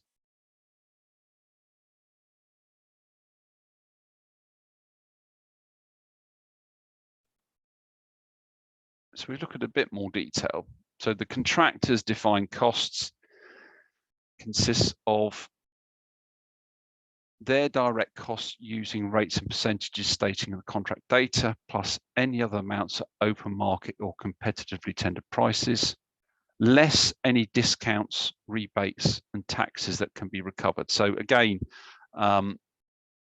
if it's not costing the contractor something, for example, because they get a rebate or a discount from their subcontractor, we expect that to be passed back to the client. And then we apply the fee. So the NEC in the base contract actually has two types of fee. It has the fee that the contractor would apply to their own direct costs, plus there will be a fee that is applied to any of their subcontracted costs. In the reconstruction plan, we have one overall fee to keep it simple, because typically they can be the same fee percentages. Next slide, please.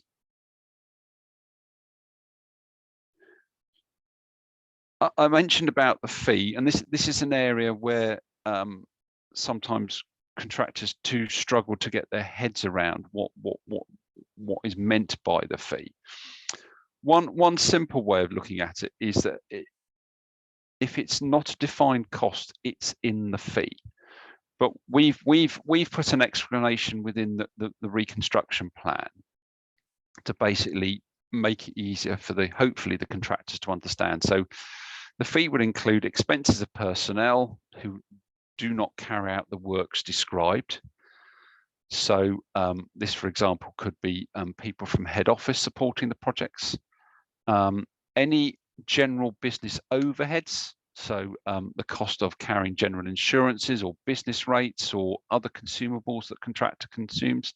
It would include the P word, the profit that the contractor wants to have, any taxes that burden the execution of this work, but with the exception of the IGV, because that is separately applied. And then any other costs not included in the defined cost or the cost of the lump sum packages. So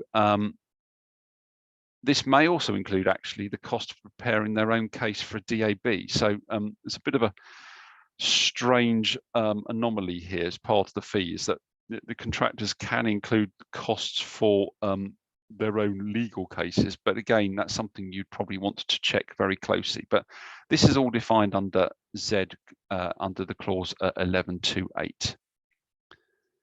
Next slide, please. So let's just look at in a bit more detail about the defined costs. So if you scroll, please. So the amount of payments due to subcontractors for which the work is subcontracted without taking account of amount. So what we do is we look at the gross amount, but don't take into account any retention payment to the subcontractor as a result of the subcontractor failing, the correction of defects, the payments to others or supply chain equipment. So we're looking at the gross payment to subcontractors plus any cost of to the contractor of them carrying out the works themselves. But then we have a thing called disallowed costs. So if we scroll, please. So this is any cost which the project manager decides is not justified by the accounts. That can include payments that should not have been paid to the subcontractor or supplier in accordance with the contract, i.e. you've not done the work right, so I'm not paying you for it. It was only incurred because the contractor did not follow an acceptance or procurement procedure stated in the contract. So you know, they've generated costs because they haven't done what they're supposed to do under the contract. It could be that the project manager determines or decides that the contractor should have given an early warning, and because they didn't give an early warning, costs have been incurred. More costs have been incurred because the contractor didn't start to deal with the issue. Or is a payment to a subcontractor for work which the contract data states that the contractor will do for themselves, or it's costs incurred because of the contractor's poor management. So in terms of defined costs, we look at what we should be paying them, less things that we're not going to pay you because you've not done it correctly. Next slide, please. Then we're going to look at other amounts due. If you scroll, please.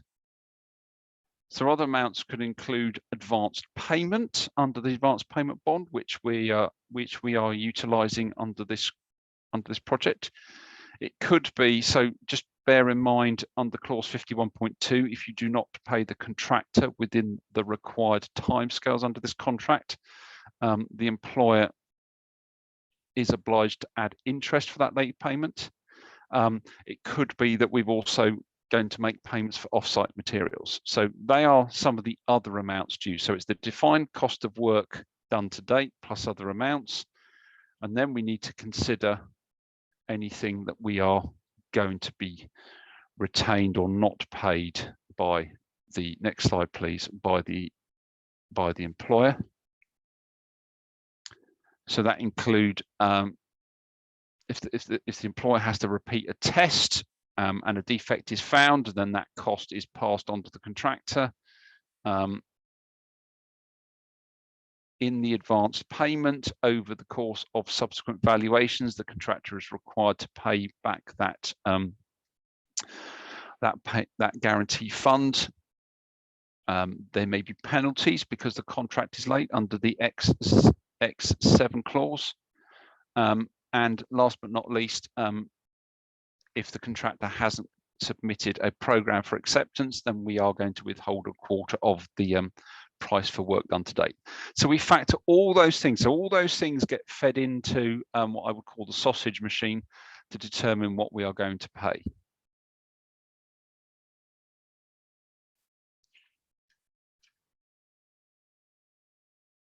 So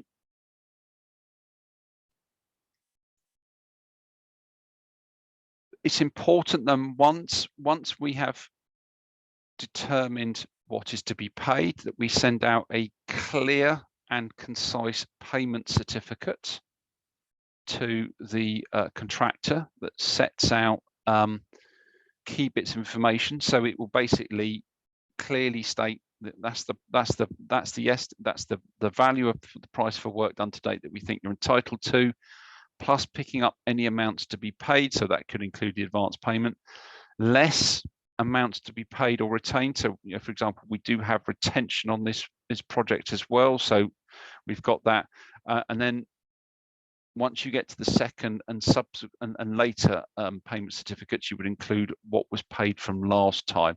And there is a very, very simple example on the right-hand side of a typical payment certificate and some of the key bits of information that's doing. I know one area that people have sort of struggled is the gross less previous payment. Our payment certificates in the UK are done on that basis. So it's not every month you have a standalone certificate saying this month you've done 1 million soles, next month you've done 1 million soles. It would be this month you've done 2 million soles in total. Last month you were paid 1 million soles. Therefore, the balance due to be paid to you is 1 million. So it's always gross less previous. But again, it's very typical that contractors make an application for payment or request for payment. The project manager in their assessment may not agree to what the contractor has done, and they will do their own assessment. So this is why on the next slide, please, it's important that the payment certificate includes the clear detail to the contractor in terms of how the amount to be paid, and in particular the gross amount, has been arrived at. And again, this is a very simple example where the total to be paid as a gross is split, and it shows the difference between how the defined cost in terms of the contractor's direct costs has been arrived at, plus the amounts to be paid to the subcontractors has also been arrived at. So it's, you know, it's important that this information is clearly communicated, because if we don't clearly communicate how we've arrived at something, then you're going to start going down the dispute route. And this is something that can definitely be avoided by good or better management. Right, we're now going to move on to the audit requirements. Next slide, next section, please.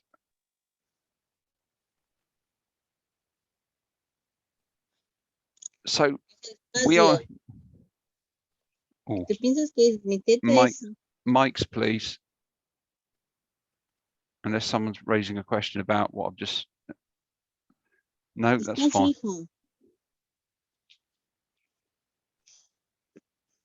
Sorry, somebody raising, or somebody just talking?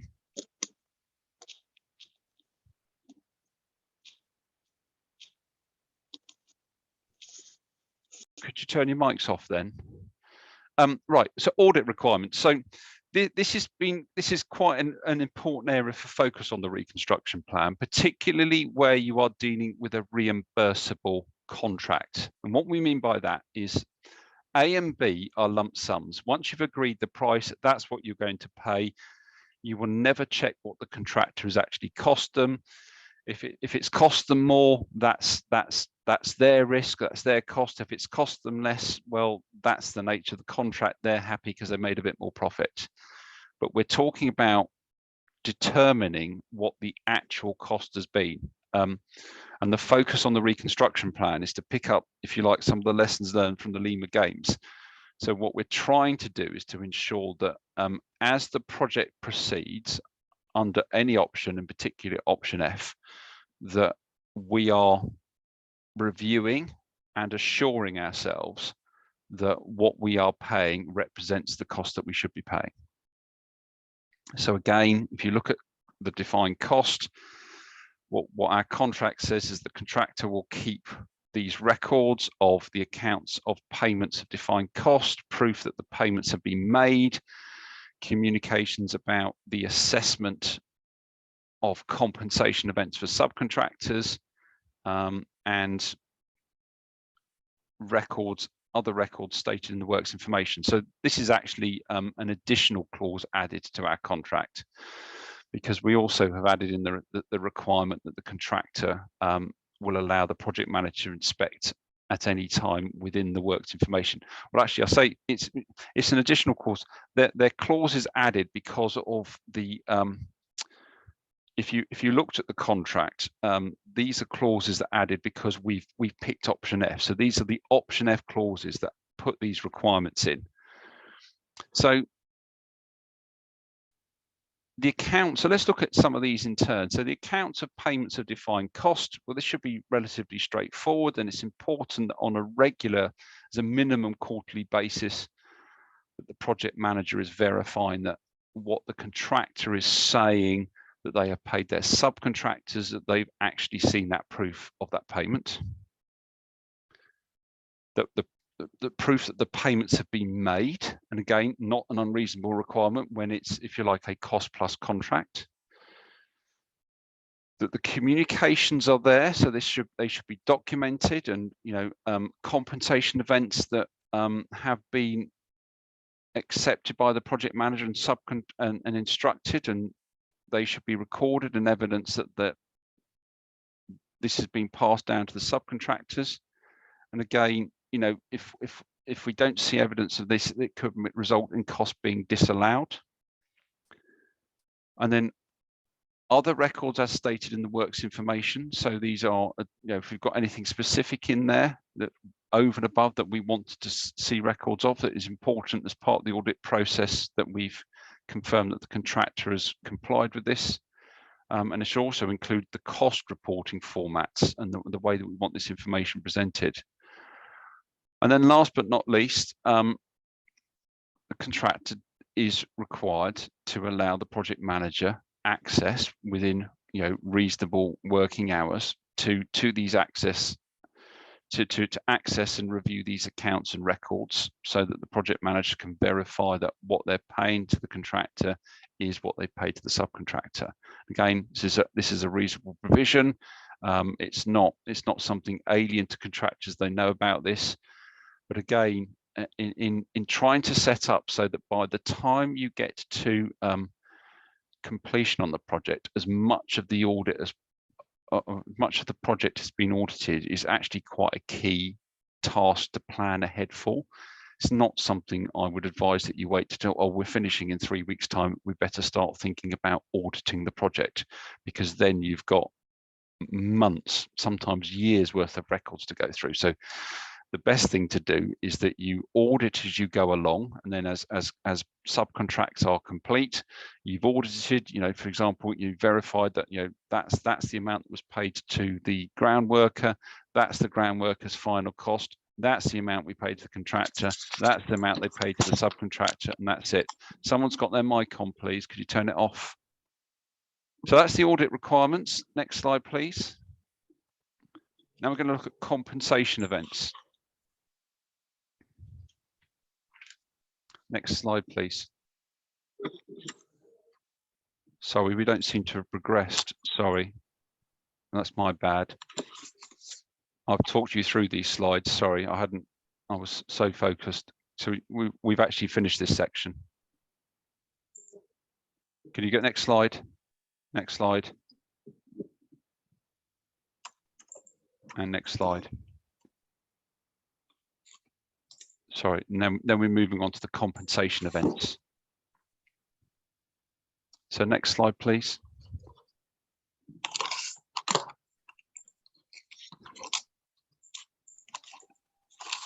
As I mentioned earlier, someone's got their mic on. Could you turn it off, please? Because I can hear you flicking papers. And yes, thank you. I can see who you are. You've turned it off now.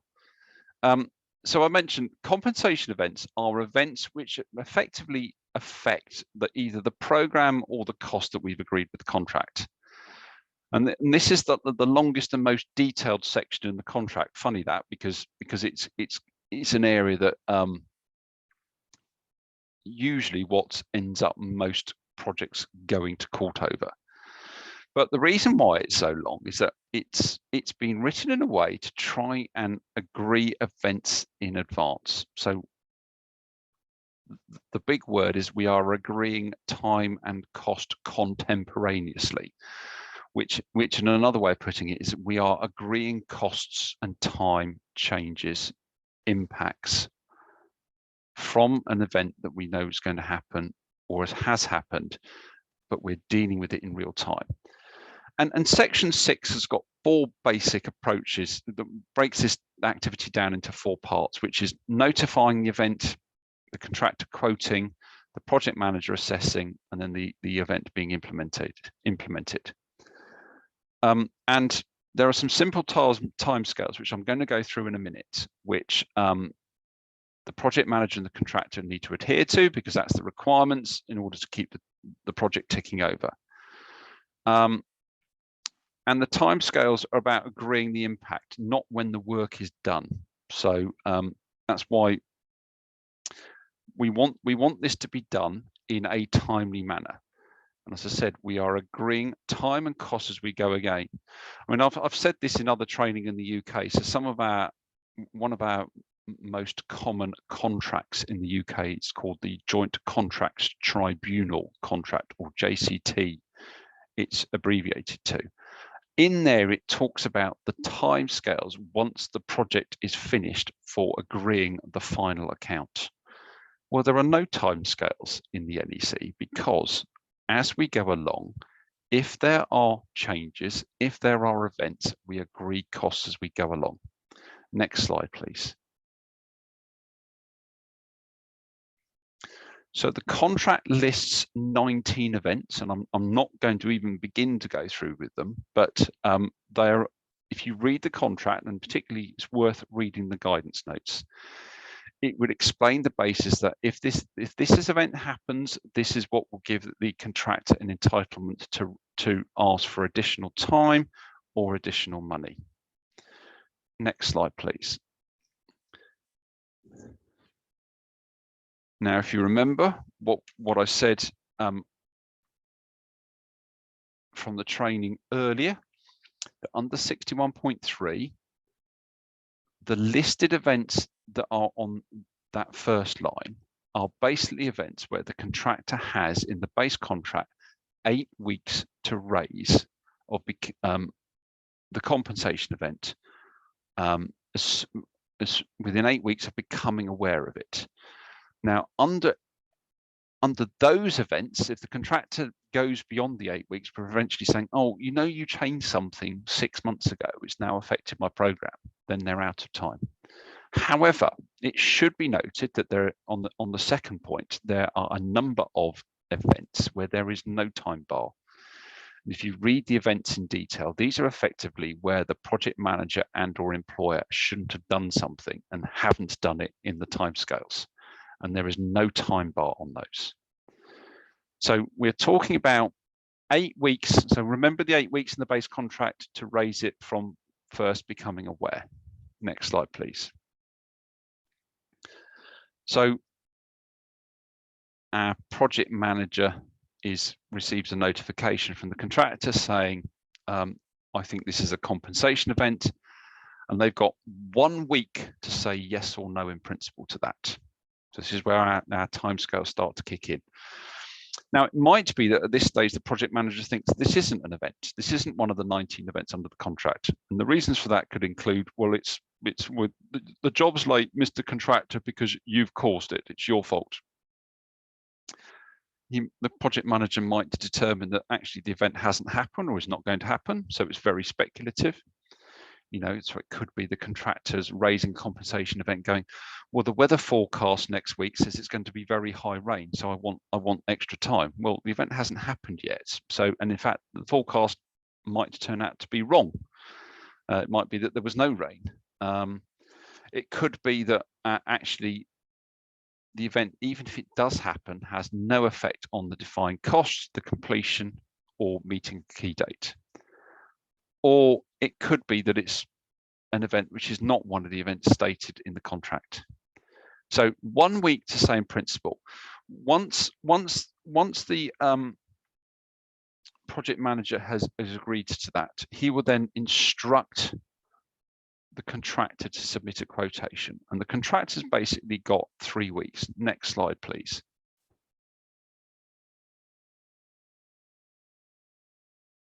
That period, by the way, of 3 weeks can be extended by agreement if it's a particularly complex change.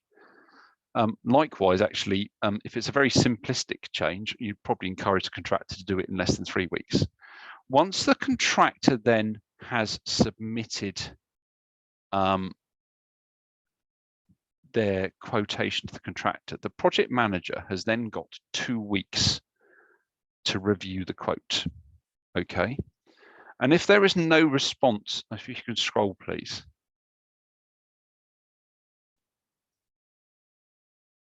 If you could scroll. Thank you.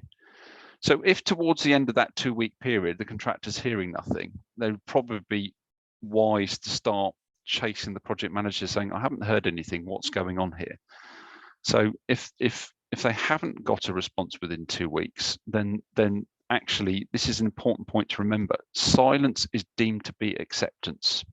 So if the project manager doesn't respond to that assessment in terms of yes or no, in simple terms, then actually the compensation event by default then becomes a valid change.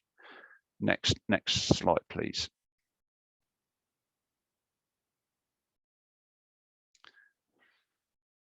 Likewise, if the contractor fails to submit a quotation, then the project manager is required to make their own assessment, and this would be done based on defined costs and defined forecast cost. So again, there is provision within the contract that if our contractor fails to stick to the timelines, then the project manager would make an assessment based on their determination of what they think the right answer is. Next slide, please.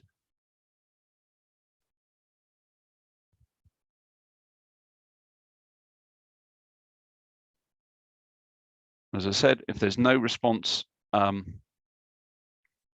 from the project manager, then the compensation event is deemed to be accepted after those 2 weeks. And then a final point to make here, next slide here, which is very important to be aware of. This is clause 65.2.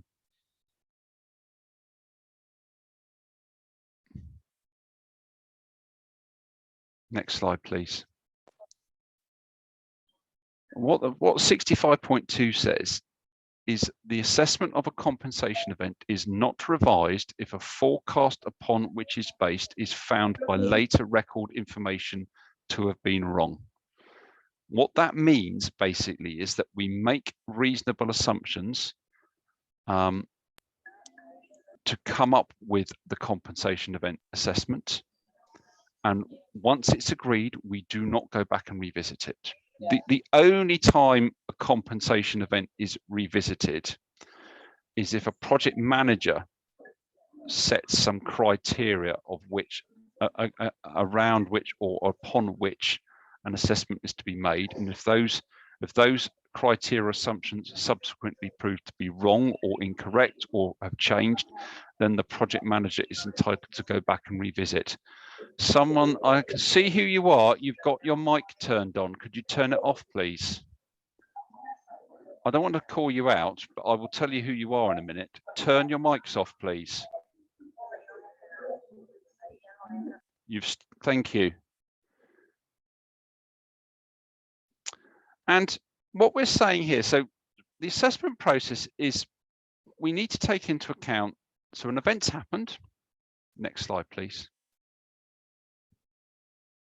So we need to take into account an event's happened. There might be work already done to date. We're then trying to estimate work not done to date, so what that's going to cost. and we make an assessment. So we are forecasting what something's going to cost. Next slide, please.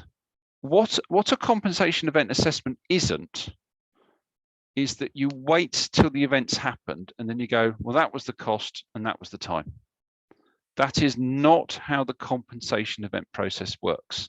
I increasingly, and for some reason, do not understand why in the UK, I see project managers issuing instructions for change with time and cost to be agreed.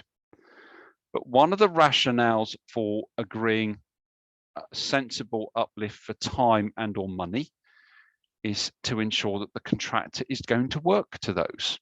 Because if you just let the contractor run up a bill and take as long as they like and then go, that's the effect of the compensation event, there is a good chance that you have not had the contractor use their best efforts to mitigate the cost or the delay.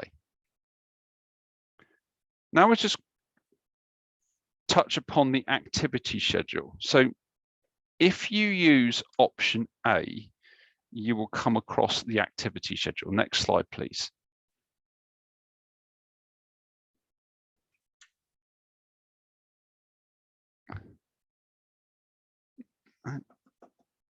And next slide again, please. So when selecting options or secondary clauses, they may be documents that are required to be submitted by the contractor. And in the case of option A or C, this is an activity schedule.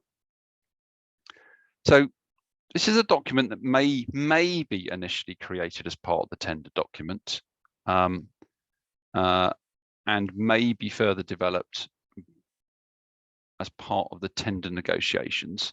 My experience, by the way, is I've tended to agree the contract sum first, and then the activity schedule has been agreed based upon the program. So this can be part of the tender. Clear instructions to the tenderers need to be included if we want this to be done.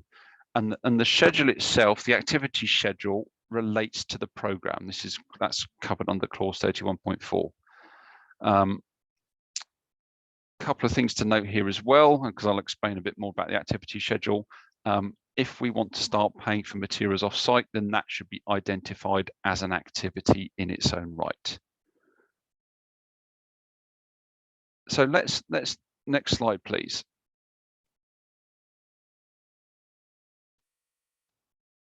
So the activity is slightly different between option A and option C. So under option A, it is a list of activities prepared by the contractor,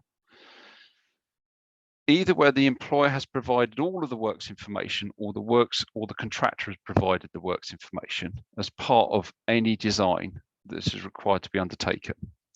And basically, the contractor splits down his work into a series of activities and prices them. And there is a lump sum for each activity in this schedule. And option A is effectively a sort of stage payment contract, and the payment is linked to the completion of an activity. And this does take some work and understanding. And I know on some of our projects today, contractors are still, if you like, struggling with the activity schedule. But there's a balance to be done here. So you know, if you have a contractor, for example, that says, right, my activity is installing all the doors, then you'll be saying to the contractor, yes, but if you're installing 400 doors, I am not going to pay you until you've done all 400 doors. But then you might get a contractor and then comes back and go, right, my activity is install door 1, install door 2. That's not how it works. So activities should, I've often said to contractors, reflect something that can either be measured simply or reflects what you are going to achieve on a month-by-month basis, because until those activities are completed, you're not going to get paid.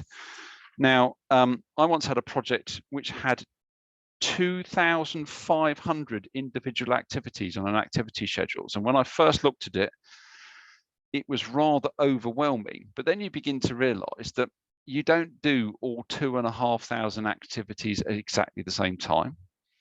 The activities were clearly linked to the program, and every time the program was updated, so was the activity schedule. But actually, on a properly constructed activity schedule, it becomes a really simple and useful tool, both in terms of determining what needs to be paid to the contractor. You finish the activity, I pay you for it, great. But it's also a good measure of, is the contractor on time? Because if you're not on the cash flow on the activity schedule, then it's the first simple measure is the contractor's behind programs. So that's the activity schedule under option A. Next slide, please. Under C, it is slightly different. So under C, the activity schedule is initially used to determine or work out what the target price is going to be. But thereafter, we literally put the activity schedule to the side, because then the contractor then is reimbursed on a defined cost basis, cost plus. So slightly different things, and it's not used to the same detail, but it's just used to set it up at the outset. And it's only used as a guide and in assessing the contract sum or the price for the work, and typically will have a bit less detail than the option A activity schedule, because it's not being used to the same detail. Then, so I'm just going to have a drink of water as my throat dries up. I said that I would touch upon another NEC term. Next slide, please, which is the scheduler cost components. Next slide, please. So the NEC has two types. It has the shorter scheduler cost components and it has the scheduler cost components. So the shorter scheduler cost components is used under options A and B to build up the quotation for a compensation event, and it can be used by agreement under options C, D, and E. The shorter schedule of cost components, by its title, is a simpler, shorter list, if you like, of basic labour, plant and material costs, which we would use to try and work out what the cost of a compensation event is. The fuller schedule, the scheduler cost components, is what's used on options C, and D to build up the target cost for a compensation event, and option E to build up the cost estimate of a change. We don't use this, by the way, on option F, because under options A to E, we are looking at, in many cases, the contractor doing most or some of the work, whereas option F, the schedule, the contractor is subcontracting out the whole of the work. So when we're trying to determine the defined cost for a change, that's based on the payment due to the subcontractor or the estimated cost. So the contractor provides then, under the scheduler cost components, his rates and percentage markups in accordance with contract data part 2. Next slide, please. And what the scheduler cost component covers is it covers the cost of people directly employed by the contractor, so that's his own staff, the cost of hired equipment, including accommodation, so that's his temporary works, the cost of plant and materials, which includes costs associated with sample tests, any charges, so these are costs within the working areas overhead. So this is another wonderful NEC term that they've written in terms of simplicity. Working areas basically means within the site. So it's the working area overhead is the on cost of running a site. Plus then the schedule cost components will pick up manufacture or fabrication, any design costs and any insurances, costs or deductions of costs paid to the contractor. So we use this schedule to try and build up our forecast cost when we're assessing what a compensation event is going to cost. Next slide, please.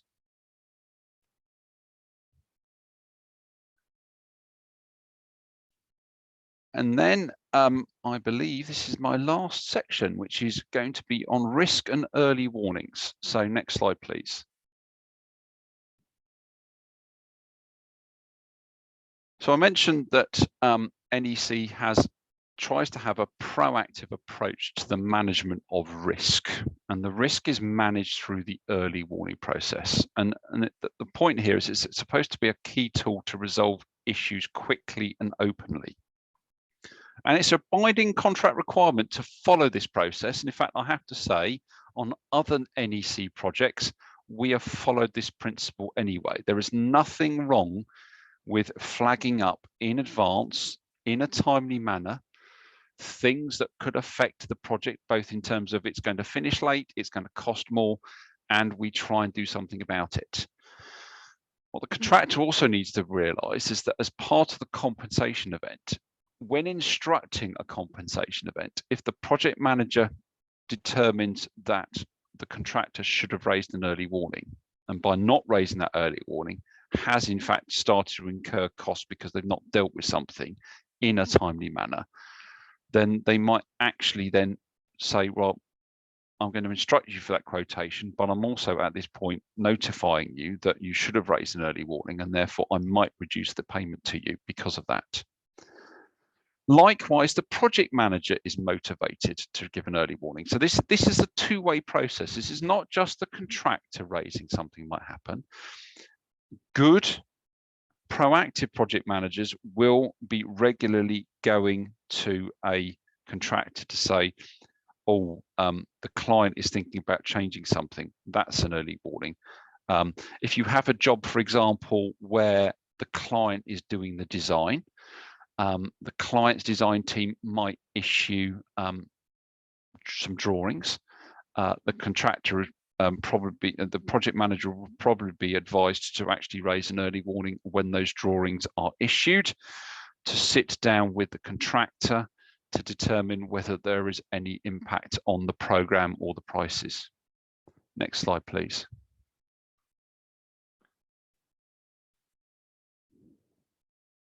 So under clause 16.1, the contractor and the project manager will give an early warning by informing the other as soon as possible. They can become aware of something which could either increase the total of the prices, which another way is saying it's going to increase the contract sum, could delay completion, or it could delay the achievement of a key date, or it could prejudice the performance of the work. So the contractor shall issue the early warning by notifying the project manager of any matter which could increase the total costs. And the project manager's first duty then is to collate and record these early warnings in a risk register. And the idea is that you have this running list of risks, and you meet regularly to review the risk register, to review the mitigation strategies, and to clear these risks as we go along. This is managing risk at a project level that, we're managing risk on the reconstruction plan on two levels. We've got one at the program level, but we're also running this at a project level. Next slide, please. And having raised an early warning, the project manager or the contractor, whichever one's raised it, will instruct the other one to attend a risk reduction meeting. And the whole point is, at that meeting, you will sit down and you would examine the proposals on how to avoid or reduce the impact of the risks. You would look at solutions out there to try and bring advantage to all those affected. You decide on the actions that will be taken and who, in accordance with this contract, will take them. And you're deciding which risks have been avoided or have been overcome. So that's part of updating your risk register. So these meetings are really important, and the frequency of these meetings will depend on how many early warnings you're dealing with. If you are getting a lot of early warnings, then you'll be having a lot of regular early warnings, risk reduction meetings. So final slide and closing out thoughts. So we've been through a lot, and I know there's a lot to digest there, but some of the areas you might get a sense that you will want to focus your attention on to make you be able to use the NEC to positively run and administer your contract. So this would include areas for focus, the program for acceptance, because you cannot run a construction an NEC contract without a contract that's been set up and is managed and updated properly. Particularly, if a program is set up and updated correctly, you will start getting situations where contractors are going, oh, I'm late. And in some cases, I've known contractors go, I didn't know I was late. And that's the whole point. We all need to know if we're late, why we're late, what can we do to bring it back. That's why it's also important to understand and use the early warning process system effectively, but also to understand and implement the compensation event process. Change does happen. We need to acknowledge it. We need to assess it. We need to agree the time and cost implications. We need to move on. We also need to think about also some of those early activities that can facilitate the job being delivered well, which includes the procurement strategy in terms of getting the subcontractors correctly on board, and also to think about the communications between us. What you do need to remember is communications under the NEC have to be in a form that can be written and clearly communicated. So what we're basically saying, you do not WhatsApp or text your contractor.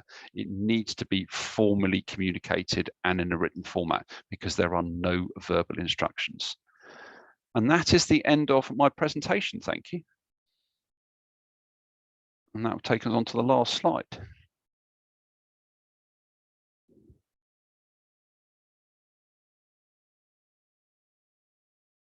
Muchas gracias al señor Stuart Earl. Vamos a pasar ahora al segmento de las preguntas y respuestas, ¿sí? Nosotros hemos recopilado todas las preguntas que ustedes nos han hecho a través de la plataforma, y en este momento las vamos a leer para que el señor Stuart Earl las pueda responder. Una indicación adicional a nuestra intérprete que nos acompaña el día de hoy, a Janet, en el chat de la plataforma Zoom iré dejando las preguntas uno a uno para tu beneficio, ¿sí? Ahora voy a añadir aquí al señor Stuart Earl. Ahora sí estamos aquí los dos. Buenos días, Stuart. Iniciamos entonces con la primera pregunta.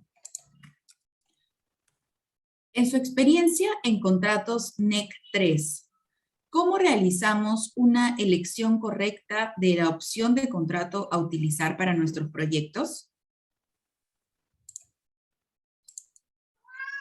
Okay, so when we are choosing our options, there are a number of things we need to consider. So, for example, who's responsible for the design?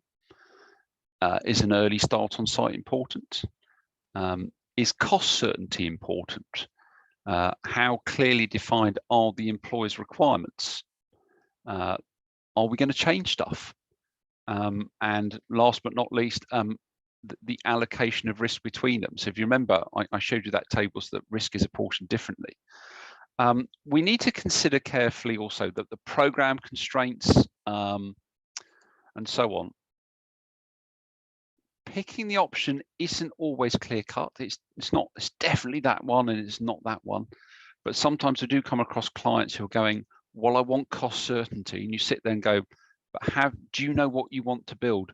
No, I don't know what I want to build, but I want cost certainty. Well, how can you have cost certainty if you don't know what you want to build? That's why sometimes if there is a degree of uncertainty about the final answer, that's why sometimes C and D are followed, because you're trying to agree a sum and try to work with the contractor to deliver something less. But if you definitely know what you want, then you might go for option A and B and go for a lump sum. If we don't know what we want and time is on our side, we'll go for option F. It needs a careful consideration, but I do sometimes find people bending their decision-making process to come up with an answer, and you think, well, that's not really option E. You should have gone for that one, but it's not a simple answer. There's lots of variables that can impact upon that choice. Remember, here's another way of looking at it. if you're trying to put the risk on the contractor, you need to think about, am I paying a premium in time, and am I paying a premium in cost to get that certainty? And actually, is that premium worth it? And I think sometimes that isn't always considered carefully enough. Okay, thank you.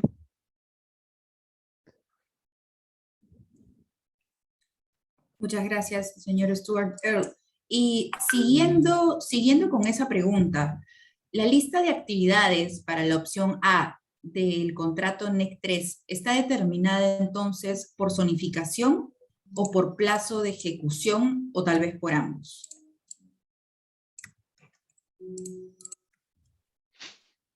As I said, the activities should represent items of work that you can clearly measure or defined. So I gave that example, activity of installing all the doors.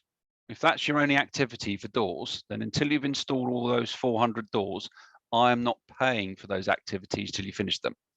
So what you would typically do is you'd break it down, and it could be installing all the doors on the first floor, or installing all the doors on the second floor, or it could be works between grid lines A and B, and then B and C and C and D. It's how it's broken down, but also needs to be clearly linked to the program as well. And I said it's a concept that people are sort of still struggling to get their heads around. All I would say is persevere and understand how to do it correctly, because it really does work. And I said, if you can get your activity schedule perfectly matched to your program, and then as you update your program, it then updates your activity schedule. It's a great tool for both parties. Because I said, if you come around to do a monthly evaluation and you haven't done half the activities that you were scheduled to finish by that month, then actually you're not on program. And that is a very simple measure. And I said, from a cost manager and a project manager point of view, payments under an activity schedule are a lot easier to manage if that activity schedule is set up correctly.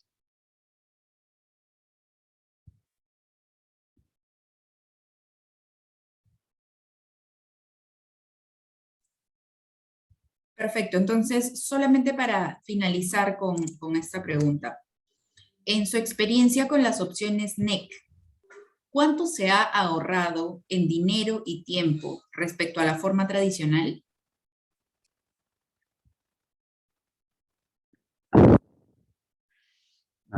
Yes, there's no hard and fast rules here. I mean, to be honest, there is no substitute for clients knowing what they want at the outset before they actually start on site. And that would really, really help.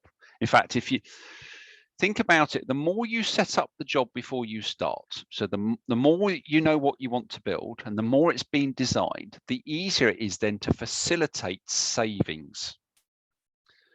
So if you want to get the best out of the target cost options, which is the C and D, where you're basically saying to the contractor, right, so it could be that the target cost is 20 million soles, and you say to the contractor, I will give you 50% of anything that you save me. Okay, now if you're setting that around, I know what I want and I've designed it all, then you're basically saying to contractors, use your best efforts to be really economical on site, to get the best prices from your subcontractor. And if you can deliver it for, put it simply, 20 million is the target price, you deliver it for 18 million soles, I'm going to give you 1 million soles as a, if you like, as a bonus because you've saved me. But there's no hard and fast rules. Personally, I think as a broad principles, I think NEC, if it's managed correctly, will avoid a lot more contractual disputes. And also, I think it's managing the contractor's expectations better, because basically, under other traditional forms, contractors do have this habit of waiting to the end of the job and suddenly going, I need a lot more time and I need a lot more money because I'm going to finish late and it's costing me more than I can afford. And their expectations are, I need all this. Whereas actually with the NEC, because you're agreeing it as you go along, it's like, well, that's what I'm giving you. You need to make it work for you. So, but don't underestimate. NEC does require a lot of administration, but as I've said to one or two people that still don't understand the NEC in terms of what it can really achieve, I look at this as work that you should have been doing as you went along anyway. The NEC is telling you to do it, whereas other forms of contract are strangely silent, and as a result, you don't necessarily get the best price or the best program.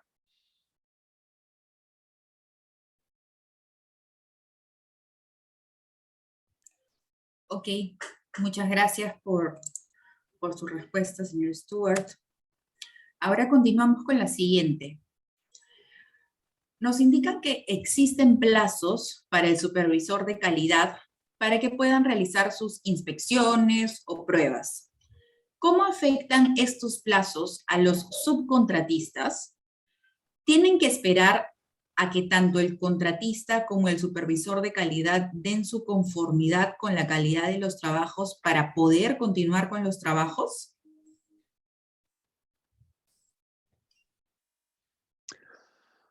A good contractor will be doing their own quality monitoring anyway.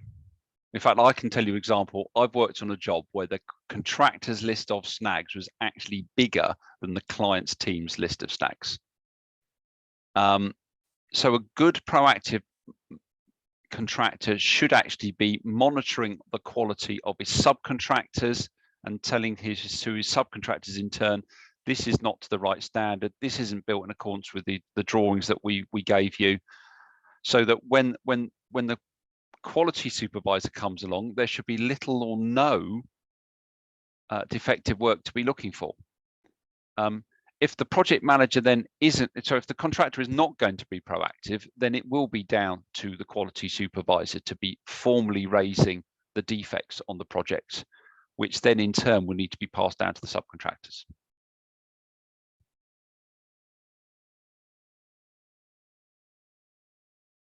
You know, I have to say, from projects I've worked with in the past, I've always been very disappointed when there is work that is obviously not to the standard of the project.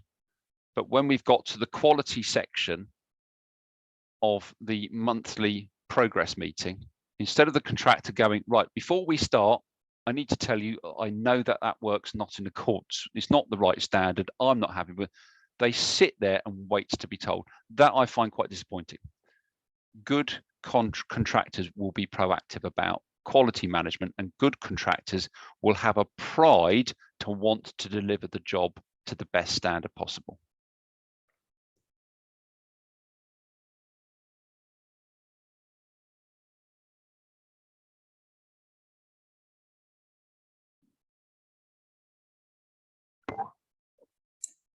Perdón, muchas gracias, señor Stuart. Pasamos con la siguiente pregunta. En el Perú tenemos algunos retos con respecto a la liberación de predios previa ejecución de proyectos de infraestructuras. ¿Qué podemos hacer con las interferencias en los predios que muchas veces no pueden ser liberadas o estar disponibles o saneadas para la entidad? O en todo caso, ¿qué acciones se podrían realizar a fin de evitar paralizaciones o ampliaciones? I think that's too project specific, and we've actually dealt with this separately on the reconstruction plan. So can we have another question, please?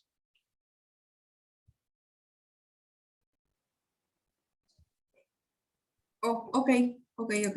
Continuamos.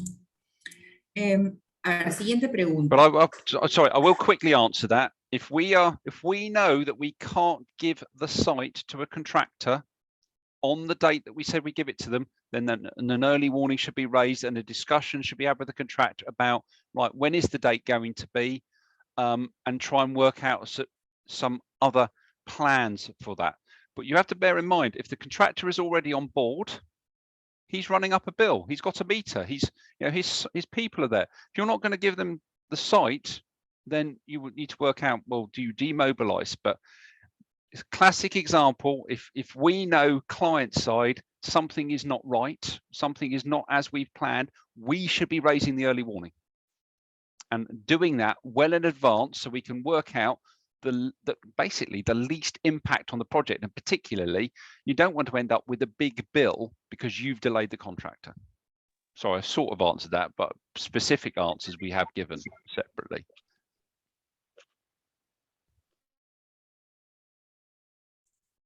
Sí, sí, entendemos, señor Stuart.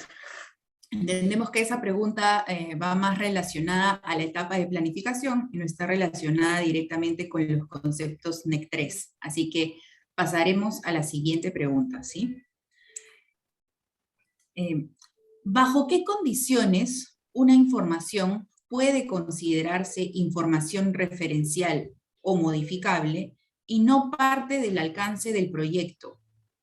Puede interpretarse de manera definitiva que una información es referencial por su ubicación como documento en una parte del contrato, por ejemplo en el volumen 2 y no en el volumen 3.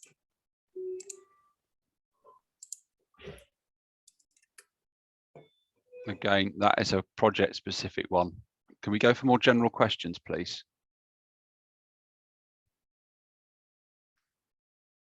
But what I will tell you, the works information takes precedent over the contract. So if it's in the works information, it is part of the contract.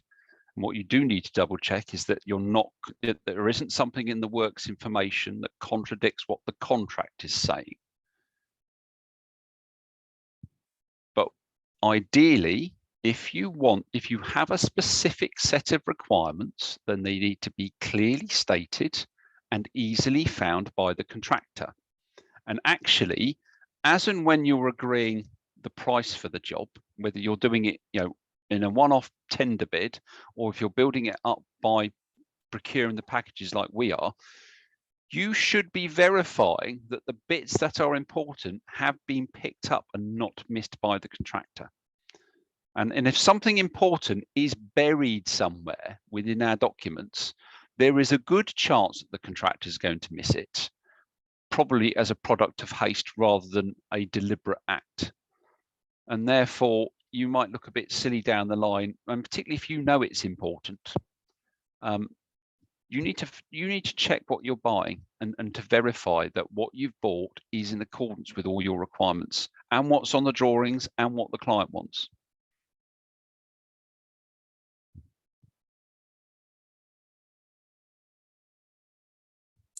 Muchas gracias, señor Stuart. Nuevamente vamos a dirigirnos con preguntas específicamente sobre el tema NEC 3. Paso con la siguiente pregunta, ¿sí? ¿Por qué es tan importante tener los planes de gestión del subcontratista? Yeah, so if you remember, we said that in the works information, this is one of the startup activities. The plan is very important on a number of fronts. So first of all, we want to understand which works the contractor is going to subcontract out. So ignoring the fact that we are doing option F and everything is subcontracted, although the prelims isn't, but you could have a job where the contractor could do some of it in-house, some of it subcontracted. So we want to know what's going to be subcontracted. We want to know who they're proposing to put on their lists, their subcontractor lists, and we need to verify that why those contractors on the list, in terms of, have you verified their capability to do the job? Have they got the capacity to do the job? Have they got the right financial standing to do the project? But also within that plan, we also want to see that the works are going to be tendered in good time, that there's enough time to analyze the tender, and then there's going to be enough time for our project manager to turn around and assess and approve those subcontractors. Because again, if you don't have a plan, or a plan's basically saying, right, I need to employ a steelwork contractor, and I've got 1 day to put the tender together, and I've got 3 days to do the price. I've got 3 days to analyze it, and then you've got 1 day, Mr. Project Manager, to assess it. That's not an ideal plan, and you're not going to get value for money. So we want to see evidence that this is being planned correctly, and there is enough time to do these activities correctly. Because at the end of the day, the project manager is perfectly entitled to turn around and say, I'm not happy with this tender, in which case the contractor will have to go and redo it, and we then don't want the contractor turning around going, well, I'm late because you won't accept anything. But if not accepting anything has been the product of not enough time, then that's not helpful.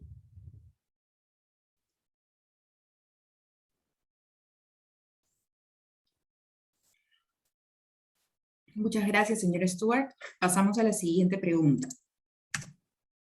En la presentación, usted indicó, el contratista no comenzará a realizar obras hasta que el gerente de proyecto haya aceptado su diseño. En los proyectos Fast Track, ¿cómo estos es necesario, discúlpeme, en los proyectos Fast Track como estos, ¿es necesaria la aceptación del diseño de todo el proyecto o puede ser una aceptación por sector o por tramos? It's per sections, it's not the whole thing. Because to be honest, on fast track programs, you'll be doing the design that needs to be built first. And then as you're building those bits, you'll do your design. So it's the relevant package design we're talking about, not the totality of the design. But also there does need to be an eye on, as later design is being done, you need to have that confirmation from the design manager and the contractor that design isn't affecting anything that's already been signed off. So there's a coordination bit there, but it's not for the whole of it. It's you do it as you go along.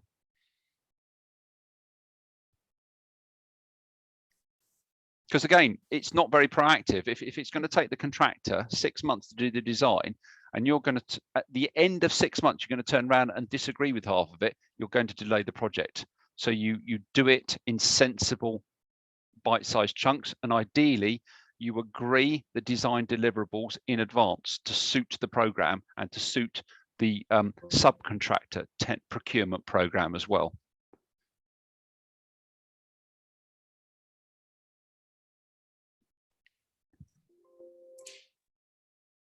Muchas gracias, señor Earl. Vamos con la siguiente pregunta. ¿Qué implica una adecuada elección de subcontratista?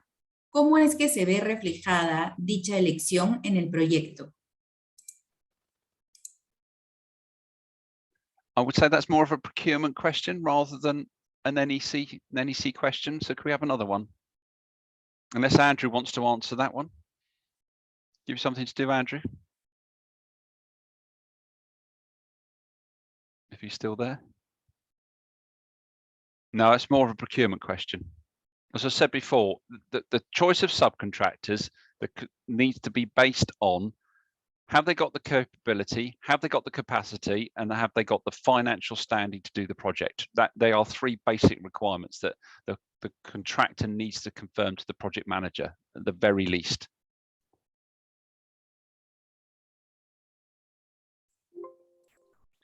Muchas gracias, señor Earl. Pasamos a la siguiente pregunta. ¿Cuáles son los principales trabajos en sitio que deben estar incluidos dentro del cronograma?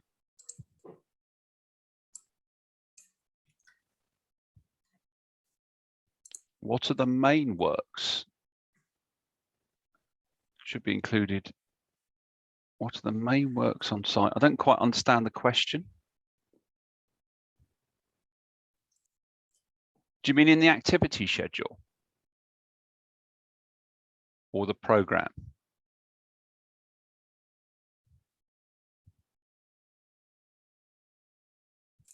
Mientras la reformulamos, vamos a pasar a la siguiente pregunta. ¿Cuál es el fin de una alerta temprana y cuándo se recomienda usarlas? What's the end of an right? So it is possible to go straight to a compensation event, but better managed projects will go through the early warning process first. So anything, as we said, anything that's going to affect the contractor's program or price, you would raise an early warning, you would have a risk reduction meeting. at the end of that risk reduction meeting, you go, right, we can't, there is a risk, we cannot do away with it, we cannot mitigate it, so it's going to in fact impact on the time, it's going to in fact impact upon the program. That for me would be the end of the early warnings, and now it's right, that's the start of, right, that's a compensation event, and if the project manager accepts that that's a compensation event, he would then instruct the contractor to submit a quotation for it. So try and do early work. But again, if something has come up as a real emergency, you might go straight to a compensation event. But the whole point of going through the early warning process first is that opportunity of the risk reduction meeting to try and see if we can do away with it.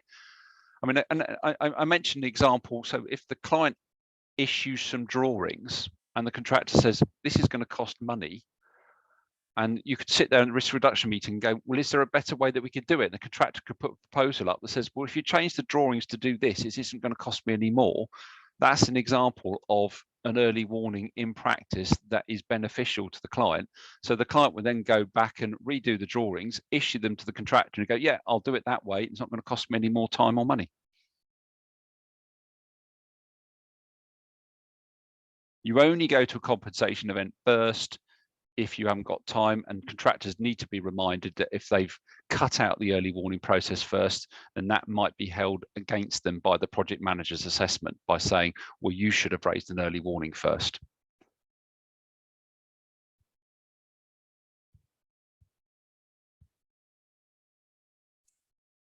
Ok, vamos con la última pregunta. La voy a hacer en inglés, que es como la teníamos formulada. What are the main on-site works that should be included in the schedule?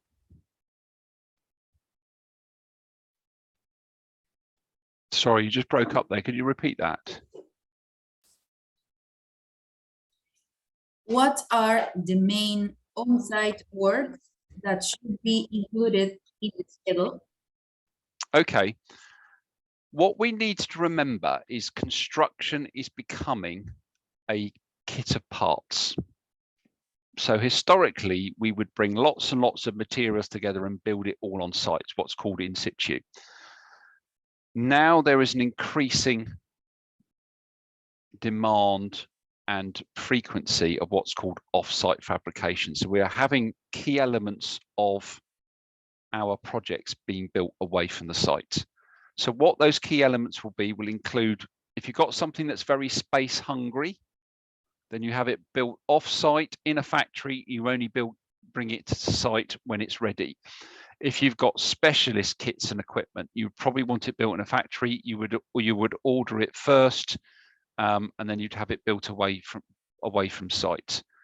Likewise, if you've got even things like some materials, for example, in the UK, there's what's called a long lead-in time. So to place an order and eventually get steel work takes a long time. So again, we might do early orders for that, and it gets made and stored in the factory for us and brought to us. So it depends project by project. But again, the more that you can maybe do off-site fabrication, the more that you can free up space on site, and potentially off-site fabrication supports faster delivery of construction projects. It certainly takes a lot of the risk out of construction because a lot of the stuff is being made somewhere else.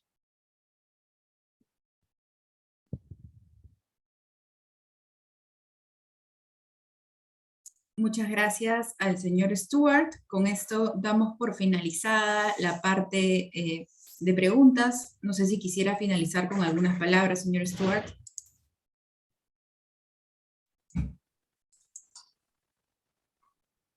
It's similar to the comment I made on the session on Thursday. So the NEC is going to be a new contract for a lot of you, and it's going to have a lot of concepts and ideas that are new to you.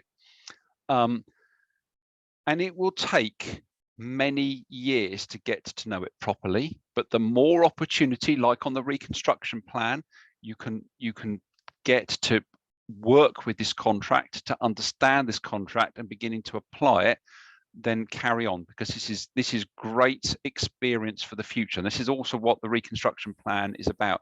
It's about a legacy of knowledge going forward. And as I said, you know, I come across a lot of people that say, well, I don't like using the NEC contract. You know, it's very complicated. It's got lots of contract administration in it. And then when I look through their own contract and all their amendments, I'm going, yeah, but most of your amendments are NEC clauses. So I think it's a contract to be embraced and used, and you know, persevere with it.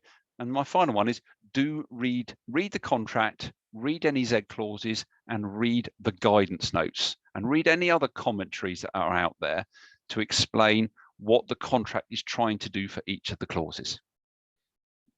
And if in doubt, ask someone who does know. Don't guess.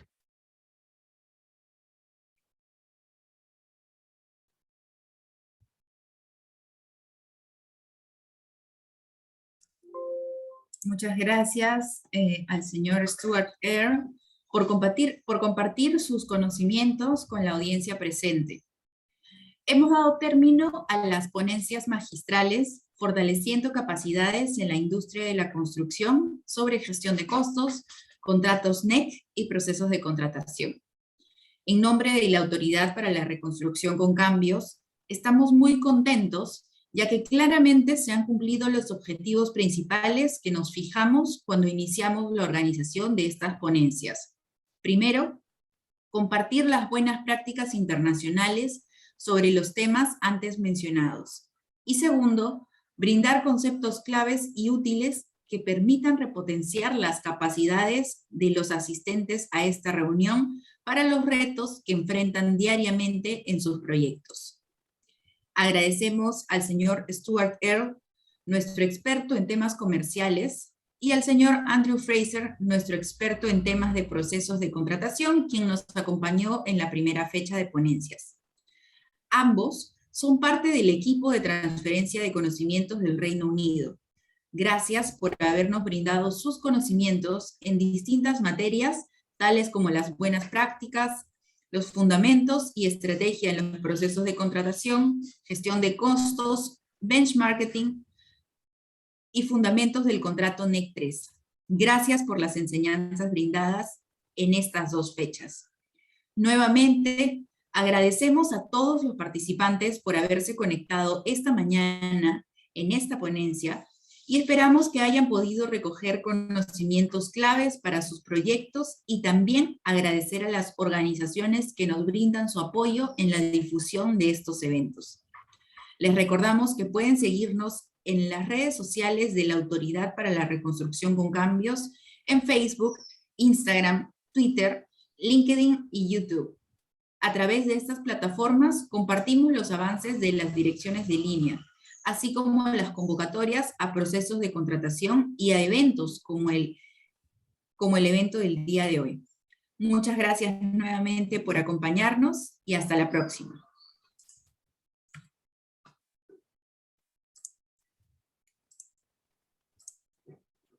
Thank you. Have a good day.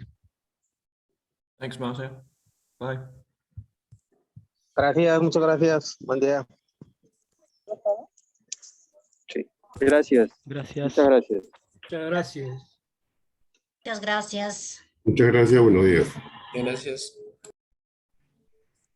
Gracias, buenos días. Gracias, buenos días. Ya, sí. Exit full screen.